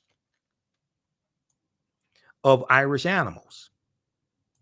Quote, he said, at no time has there ever been any suggestion of snakes in Ireland. So there was nothing for St. Patrick to banish. At no time has there ever been any suggestion of snakes in Ireland. So there was nothing for St. Patrick to banish. So what did happen?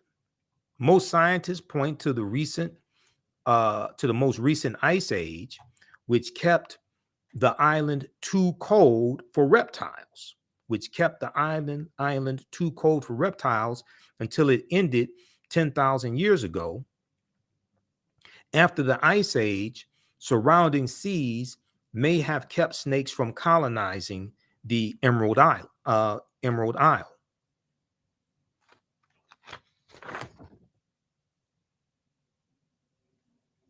All right, read the rest of this article here.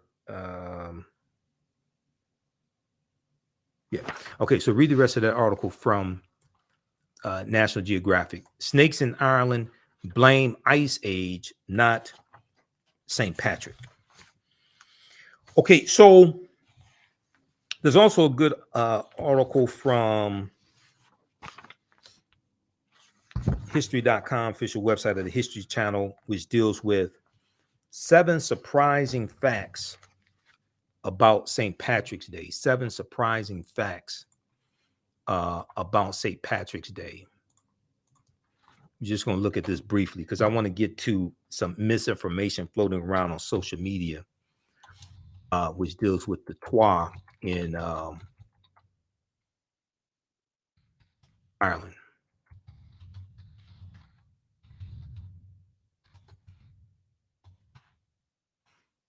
Okay, this right here. So 7 surprising facts about St. Patrick's Day. Let's see. Let's look at this. 1, the real St. Patrick was born in Britain. We've talked about that. Not Ireland.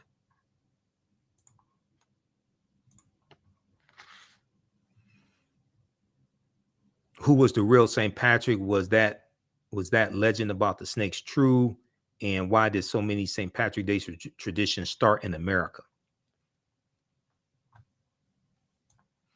While St. Patrick's Day is now associated with wearing green, parades when they're not canceled, and beer, the holiday is grounded in history that dates back more than 1,500 years ago. The earliest known celebrations were held in the 17th century on March 17th, marking the anniversary of the death of St. Patrick in the 5th century, right about 462 Common Era. Okay, so Patrick was born in Britain, as we said. Also, number two, there were no snakes in Ireland. There were no snakes around for St. Patrick to banish. Number three, the leprechauns are likely based on Celtic fairies. Now, some people say it's based upon the Twa, the Batwa, the Twa, what are derisively called pygmies. I want to see more evidence on that. It's possible because we know the Twa go all around the world. That is true. Now, Patrick killing 200,000 Twa, which is some nonsense that's in the video floating around, there's absolutely no evidence of that. The red-haired, green-clothed leprechaun is commonly associated with St. Patrick's Day. The original Irish name for these figures of folklore is Lobarcin, Lobaircin, meaning small-bodied fellow. Belief in leprechauns likely stems from Celtic belief in fairies, tiny men and women who could use their magical powers to serve good or evil. In Celtic folk tales, leprechauns were cranky souls responsible for mending the shoes of other fairies. Okay, then they talk about the shamrock was considered a sacred plant. And Patrick used the shamrock, a three-leaf clover has been associated with the shamrock, a three-leaf clover has been associated with Ireland for centuries. It was called the Semroy, Seamroy, by the Celts and was considered a sacred plant that symbolized the arrival of spring. According to legend, St. Patrick used the plant as a visual guide when explaining the Holy Trinity, the Father, the Son, and the Holy Spirit, which comes from Asar, Aset, and Heru, the Holy Trinity. By the 17th century, the shamrock had become a symbol of emerging Irish nationalism. Okay, 17th century to 1600s. All right, so read the rest of that. That's at history.com. 7 surprising facts about St. Patrick's Day. Okay, now I want to go to this piece here from Snopes.com. And this deals with, did St. Patrick wipe out an African pygmy tribe, the first inhabitants of Ireland?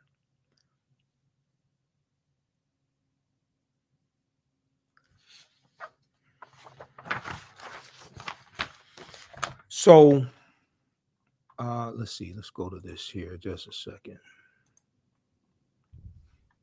Let me pull this article up.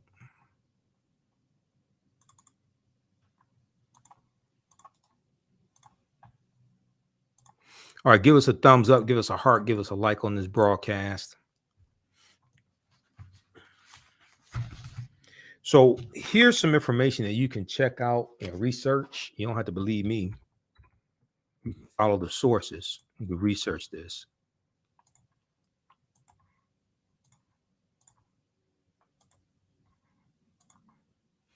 Did St. Patrick wipe out an African pygmy tribe, the first inhabitants of Ireland? Now we know that, so this is referring to the Twa, okay? We know that the Twa have the oldest DNA on the planet. We know that they go all around the world. They were here in this land also that we call the United States of America. So these are the Khoisan, okay? Khoisan are the ancestors to the Ainu and the Twa. But this deals with memes that are floating around that have popped up in the last few years on social media, and this idiotic TikTok video as well, making these assertions backed up by no evidence. A long-standing theory of ancient Irish history describes the genocide of the Twa Pygmies, purportedly the original source of the leprechaun myth. So this was first published July 29th, 2019, updated March 17th, 2023. So the claim is St. Patrick led the genocide of a contingent of Twa Pygmies from Central Africa, who were the original inhabitants of Ireland. Now, the Khoisan do go all around the world. And they were here in the U.S. and Dr. David Imhotep's book, The First Americans Were Africans, documents this. Probably in Ireland also. But evidence of Patrick killing thousands of them, or one claim killed 200,000 Twa or Pygmies, I have no idea where they're getting that information from. I have seen no evidence substantiating anything like that. And they don't even provide, the people to put that stuff out and put those memes out don't even provide any historical sources.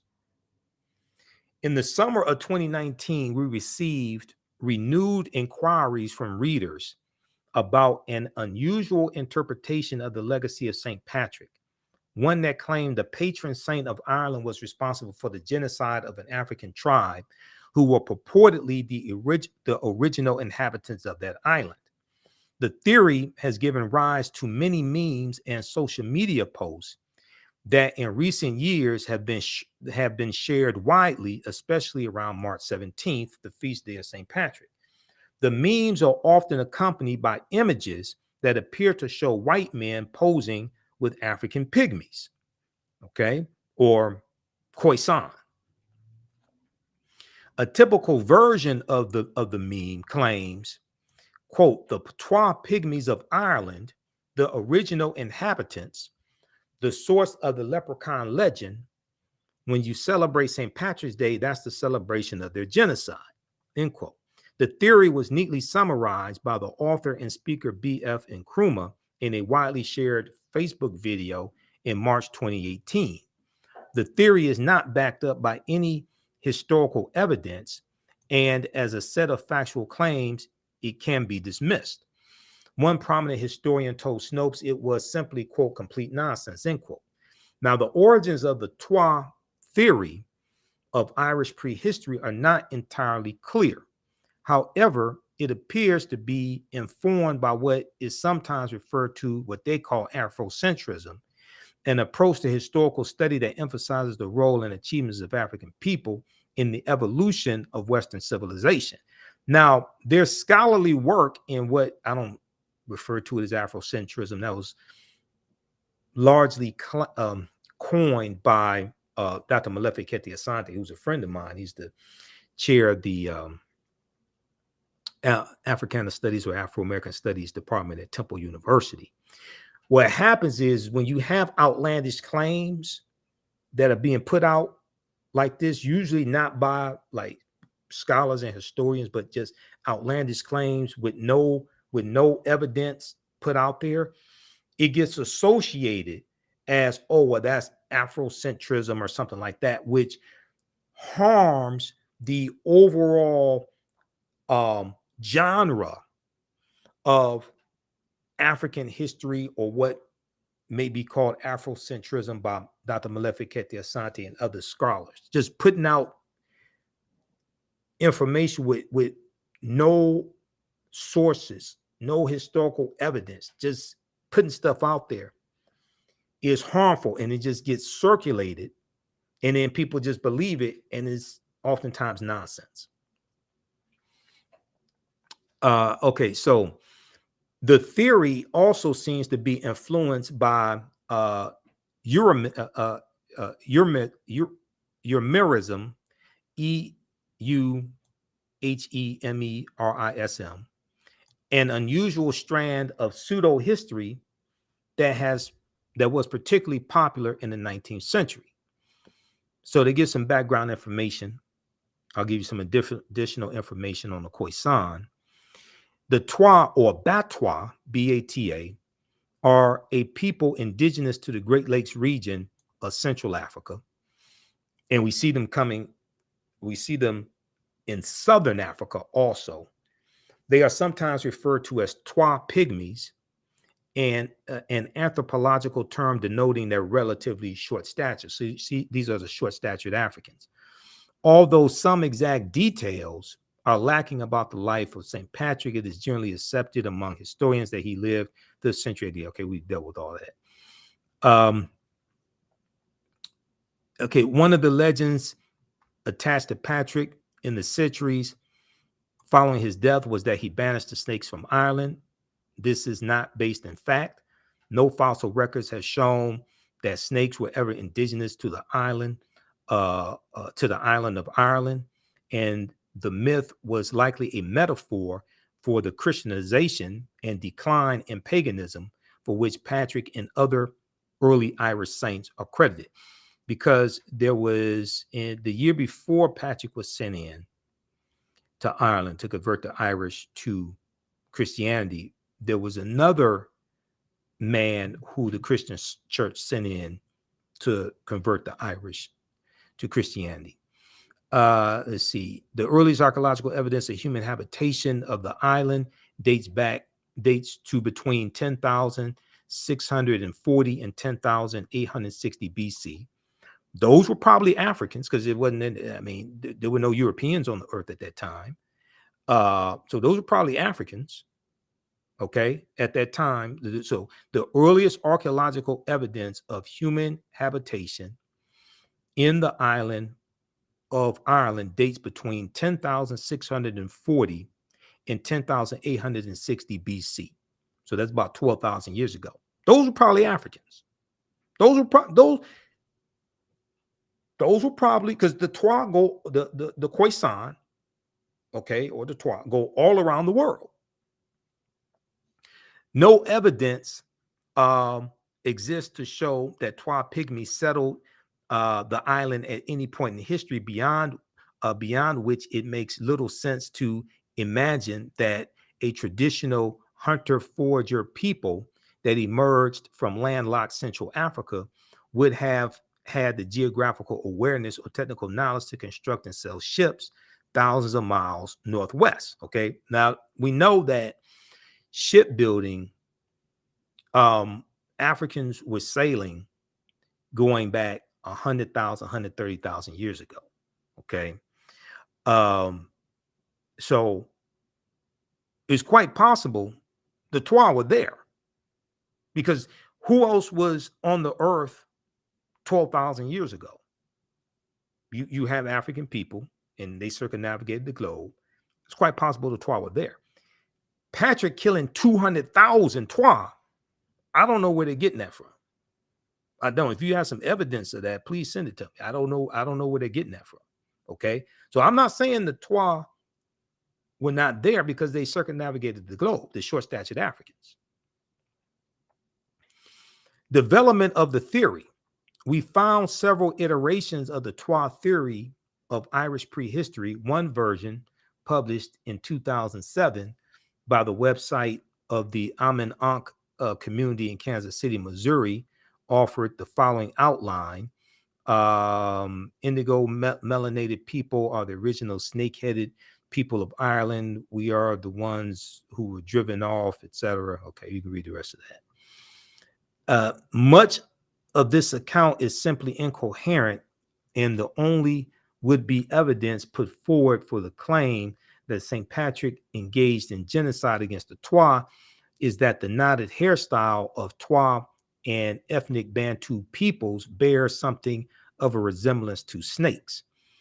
This is a quintessential example of pseudo-history, starting off with the requirement of proving the Twa pygmies were the original inhabitants, not only of Ireland, but of the whole European continent, and then retrospectively finding any available connections, including links to different cultural tradition, to the Central African Twa pygmies, etc. Twa go all around the world. All right, you can read the rest of this here. So it's very possible that the Twa were there. Killing 200,000, I don't have any evidence of that. I don't. If you have some, let me know. I've seen nothing on that. Now let's look at information dealing with the Khoisan. And the Khoisan have the oldest DNA on the planet, the short-statured Africans, who we see in Southern Africa and Botswana and Namibia. In October 2012, genetic study published in Science magazine found that the Khoisan in Southern Africa are the oldest ethnic group of modern humans, with their ancestral line originating about 100,000 years ago. So if their ancestral line originates 100,000 years ago, that goes far back before 10,000 BC. The Khoisan, formerly called by the derogatory term Bushmen, are genetically unique, and no other currently known population had separated so early from our common modern human ancestor, according to the report. Now, here are a couple of Khoisan women. Okay. The Khoisan live mainly in Southern Africa in territory spanning Botswana, Namibia, Angola, Zambia, Zimbabwe, and South Africa.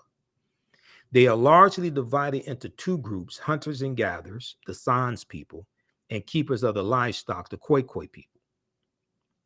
The Khoisan languages include the distinctive click sounds that are not found in the languages of their neighbors. Now, the Khoisan go all around the world. The Khoisan have the oldest DNA on the planet. African people are not stagnant people. African people migrate, and African people circumnavigate the globe. Okay. If we look at where do I want to go? It's not there. It's okay. For instance, just look at this here. Let's look at this discovery from June 2017 in Morocco.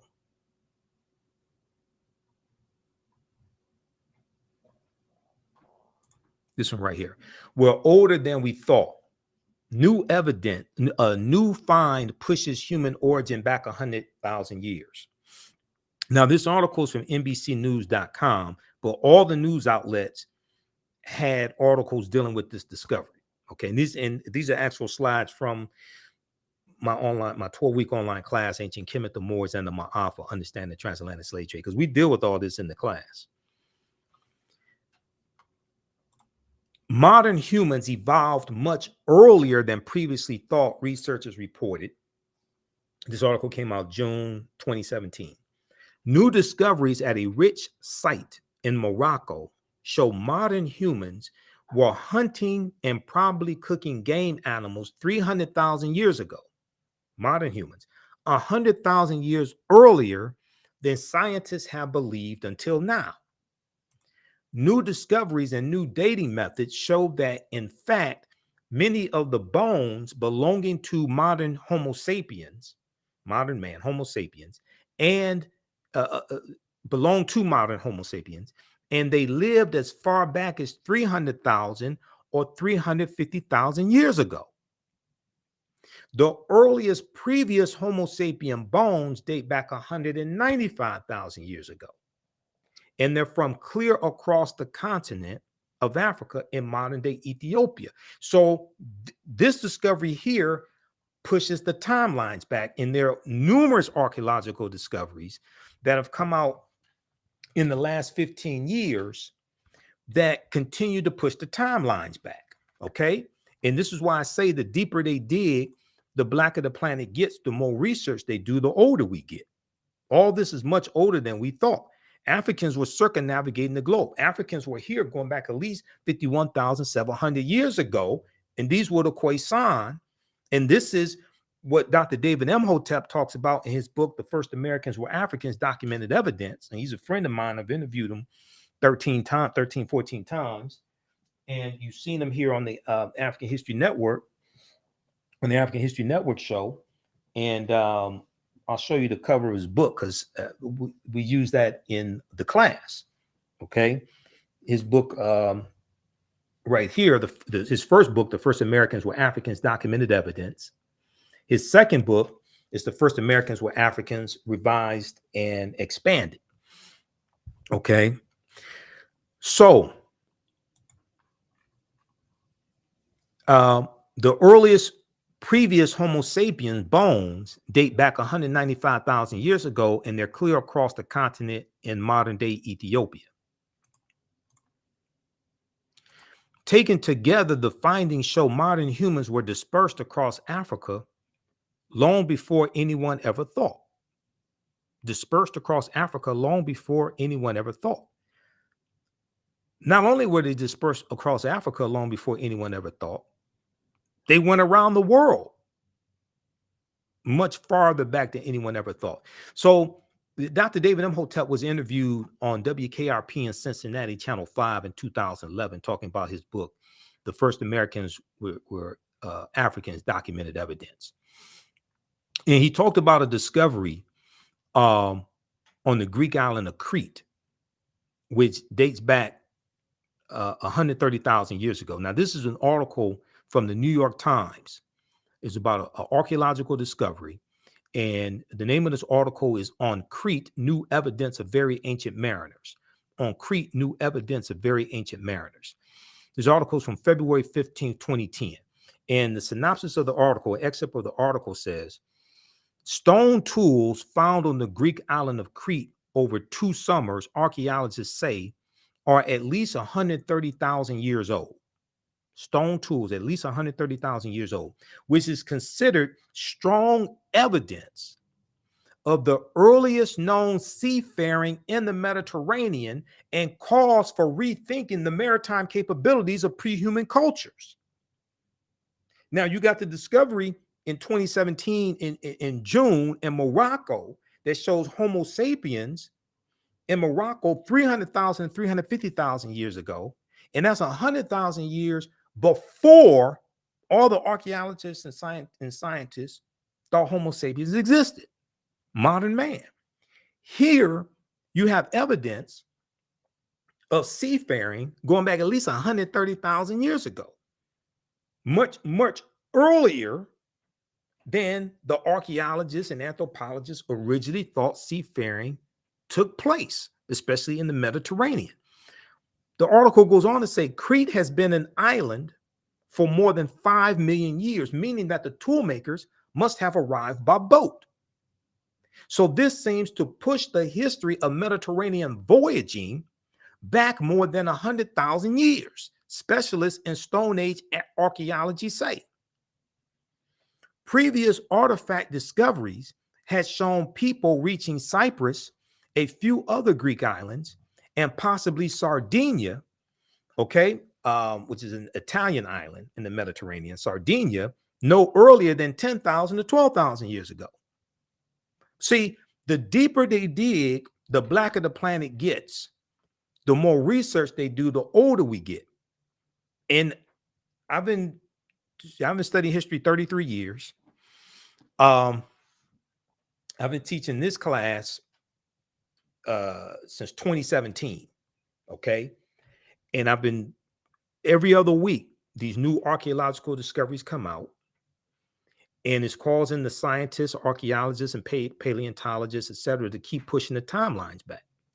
The deeper they dig, the blacker the planet gets. The more research they do, the older we get.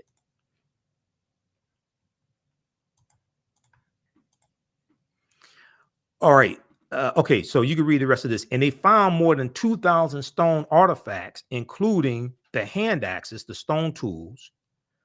And this was over the course of 2 summers on the Greek island of Crete. Okay, so it wasn't like 1 or 2 things that they found.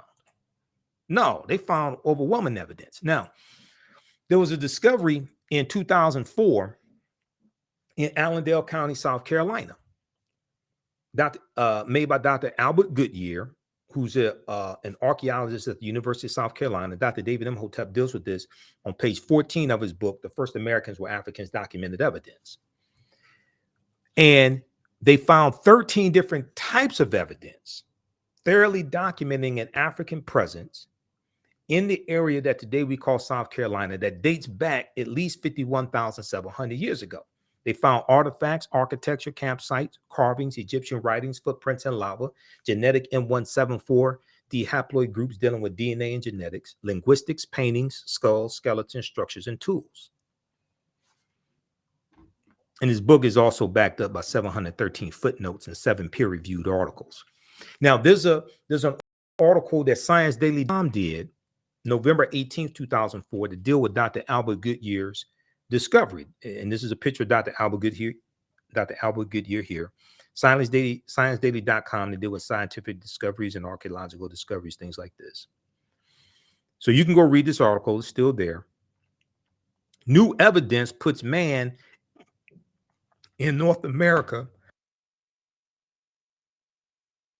New evidence puts man in North America 50,000 years ago. This is from November 18th, 2004. Okay, it's like 19 years ago.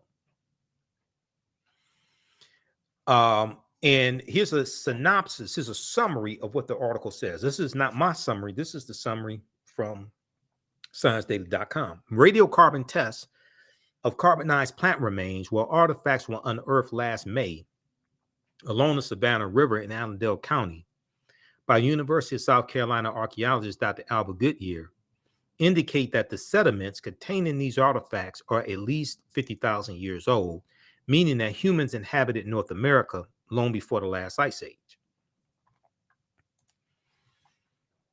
So if that's true, then who were those humans? They weren't European. Who were they? Well, the only people on the face of the earth 50,000 years ago were African people. And these were the short-statured Africans, who we call the Khoisan. The ancestors to the Ainu and the Twa. Okay, so this is a deep history, and there's more archaeological evidence coming out to substantiate this. So I'm not saying the Twa were not in Ireland. There's a good chance they were. Patrick killing 200,000 or 100,000 or something like I don't know where they're getting that from. If you got some evidence to substantiate that, please send it to me. I don't know where they're getting that from. And then we look at, for instance, like if we look at, say, Africans in Asia, for instance. Okay, I'm way over time, but we're gonna wrap this up here. We look at, for instance, Africans in Asia, and where is like right here, and we look at the short-statured Africans, called the Negritos. We see the first inhabitants of Asia were African people. The earliest modern Homo sapiens sapiens populations of Asia were also of African birth. Here we are speaking of the diminutive Africoids, the extremely important and much romanticized family of Black people phenotypically characterized by unusually short statures, skin complexions that range from yellowish to dark brown, tightly curled hair, and in frequent cases, like many other Blacks, stetopygia, which means deposits of fat around the buttocks. They are probably more familiar to us by such pejorative terms as pygmies, negritos, and negrilos. Similar peoples who live today in Southern Africa have been titled Bushmen. More accurate names for these latter people are the San people, translated as original inhabitants, SAN, the San people, moving slowly and sporadically from their African birthplace, beginning perhaps 100,000 years ago, and continuing through the millennia. Untold numbers of diminutive Africoids began to people Asia. Although they currently exist in limited numbers and are generally found in heavily forested, barren, isolated, or similarly forbidding terrains, the diminutive Africoids were at one time the supreme lords of the earth. The diminutive Africoids were at one time the supreme lords of the earth. It is indeed unfortunate that the histories of the diminutive Africoids, including distinct and fundamental contributions to monumental civilizations characterized by agricultural science, metallurgy, working with metals like blacksmith, like being a blacksmith, working with metals, advanced scripts, and urbanization are so little understood.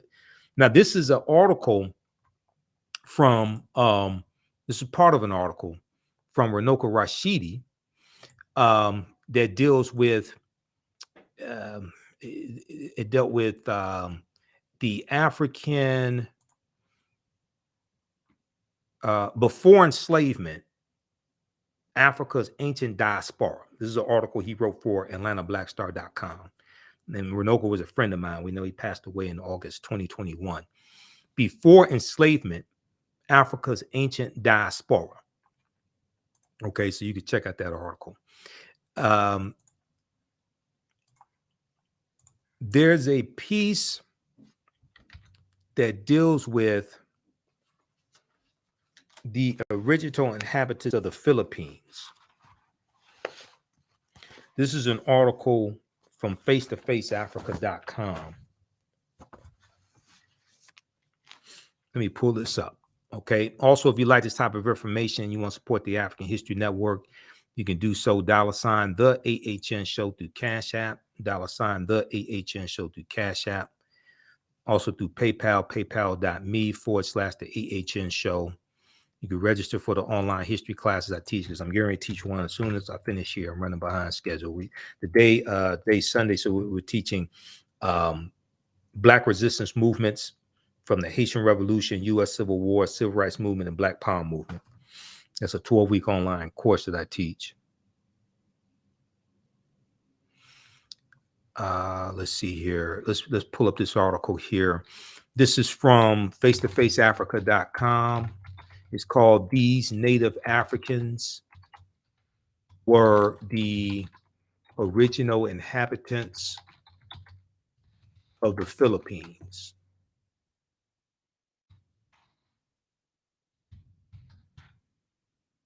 This is from face-to-faceafrica.com. Where is this?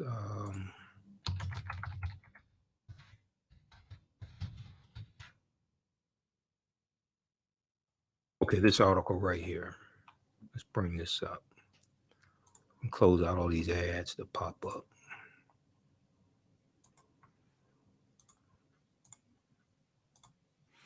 And we have our Cash App and PayPal information around the homepage of our website, also the AfricanHistoryNetwork.com.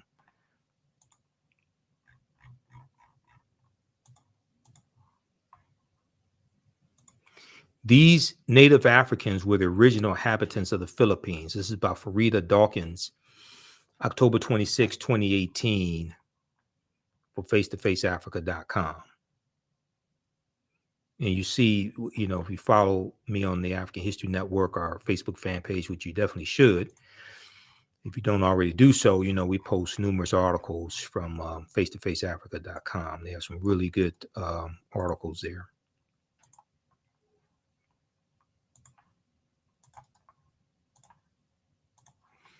All right, if we look quickly here at this piece, the Aeta or Ajda, A-E-T-A, the Aeta or Ajta people, Akta people, I should say, AGTA, are the indigenous black-skinned people who inhabit the remote and mountainous regions of Luzon, Philippines.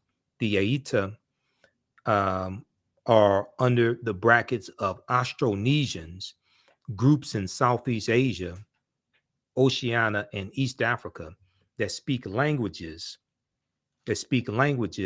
belonging to the Austronesian language family. Austronesians also reside in South Africa, Suriname, Mauritius, and some portions of the Andaman Islands, like the Sentinelese. The Aeta are also considered to be Negritos, a name given to them by Spanish conquerors, a name given to them by Spanish conquerors. They have dark brown to extremely dark brown skin, kinky and curly hair, which ranges in dark brown to blonde, small noses, dark brown eyes, and possess short height, okay, like the Khoisan or the Twa. They are also called Pugot, Pugot, or Pugut, an Locano term which translates into goblin or forest spirit. Due to, and if we look at some history here, due to internal strife within the tribe, disorganization, and a weak mode of fighting off enemies, the Aita were sold into slavery in Borneo and China during the 1500s, as documented by Miguel Lopez de Legazpi, Legazpi, a Spanish navigator and governor general. Here's some more pictures here. The Aita. Okay, so read the rest of this here. It says, like other nomadic African tribes, the Aita are adept at using bows and arrows. They have been documented as being excellent warriors who can attack field workers or travelers that wander into their territory. Let's see here. Augmentation. Okay, you can read the rest of this article here at face-to-faceafrica.com. But this deals with the original inhabitants of the Philippines, who are African people as well.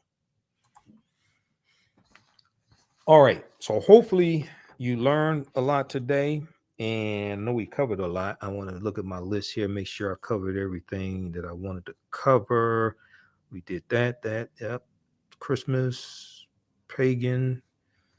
Okay, non-valid contributions to civilization. We covered all of that. All right, so follow us here on our Facebook fan page, the African History Network, our YouTube channel, Michael Imhotep, Imhotep. Turn on live notifications so you know when we go live. You can financially support us as well. This helps us keep doing the research, stay on there because it takes a lot of work on top of everything else that I do. You can support us, $ the AHN Show through Cash App and through PayPal, paypal.me/the AHN Show. Please register for the online history classes that I teach, because we use 2 platforms to teach those classes, Crowdcast and LearnWorld, and I have to pay them each month to be able to have the class on those platforms. This is not free to do any of this. If you go to our website, theafricanhistorynetwork.com, we have the information here for the classes, and you can join me in the class I'm getting ready to teach right now. We're running behind schedule. My Sunday class, we were going to start at 2:30, but we're about to start in a couple minutes here. From the Black resistance movements, from the Haitian Revolution, U.S. Civil War, Civil Rights Movement, and Black Power Movement. So that class is on sale, $80, regularly $130. We do the sessions live. All the sessions are archived and recorded. You can go back and watch it anytime. And I'm going to post the link here so you can register for the class here. Register for the full course. And if you've taken any of my online classes in the past, also email me at ahnshow@theafricanhistorynetwork.com so you get a 50% discount on the bundle pack of courses. Then Saturdays, Ancient Kemet, the Moors, and the Ma'af for understanding the transatlantic slave trade. We usually do that 2 p.m. to 4 p.m. Eastern Standard Time. The African History Network show is on Sundays, 9 p.m. to 11 p.m. Eastern Standard Time on 9:10 a.m. on Superstation WFDF here in Detroit. So we're celebrating the 13th year anniversary of me broadcasting the African History Network show in general. It started in March 10th, 2010. So we're celebrating our 13th anniversary of me broadcasting the African History Network show. And in April of this year, it'll be 8 years. Let me see, it'll be 7 years broadcasting on 9:10 a.m. WFDF, but we're celebrating the 13th anniversary of me broadcasting the African History Network show. I started March 10th, 2010 on the Harambe Radio Network. Then I went to Blog Talk Radio. We've got our PayPal information here. So, and Cash App, the links here. I put this graphic together showing our Cash App tag, $ the AHN show, because some unscrupulous people have set up fake African History Network Cash App accounts, and they've been stealing money from us. So these are two of the fake accounts here. There are at least three other ones that I've seen. I've contacted Cash App a number of times. They opened up an investigation. I don't know what they're doing. They're slow as hell. But this is our official Cash App tag, $ the AHN show, SHOW. $ the AHN show, SHOW. When you go to it, it'll say Michael. These other ones are fake. So their tag is like $ the AHN SHO, $ the AHNS. I saw one that had like a Gmail account. Those are all fake. This is our Cash App account, $ the AHN show, SHOW. And that's why you type in the full, if you type it in, type in the full Cash App tag, and it'll say Michael, or just click the link here. It makes it easy. Click the link right here. And this is our PayPal link also. All right, look, we have to get out of here. Remember, the African History Network, we focus on educating, empowering, and inspiring people of African descent throughout the diaspora and around the world, because right now it's correct wrong behavior. It's not over till we win. Wakanda forever. And we'll talk to you next time. Peace. And you can email us if you've taken any of our classes in the past. You can email us ahnshow@theafricanhistorynetwork.com for the 50% discount. Also, sign up for our email newsletter. Text the word Kemet, KEMET, to 22828 to sign up for our email newsletter as well. And I have to put that information on our new website, theafricanhistorynetwork.com. All right, we'll talk to you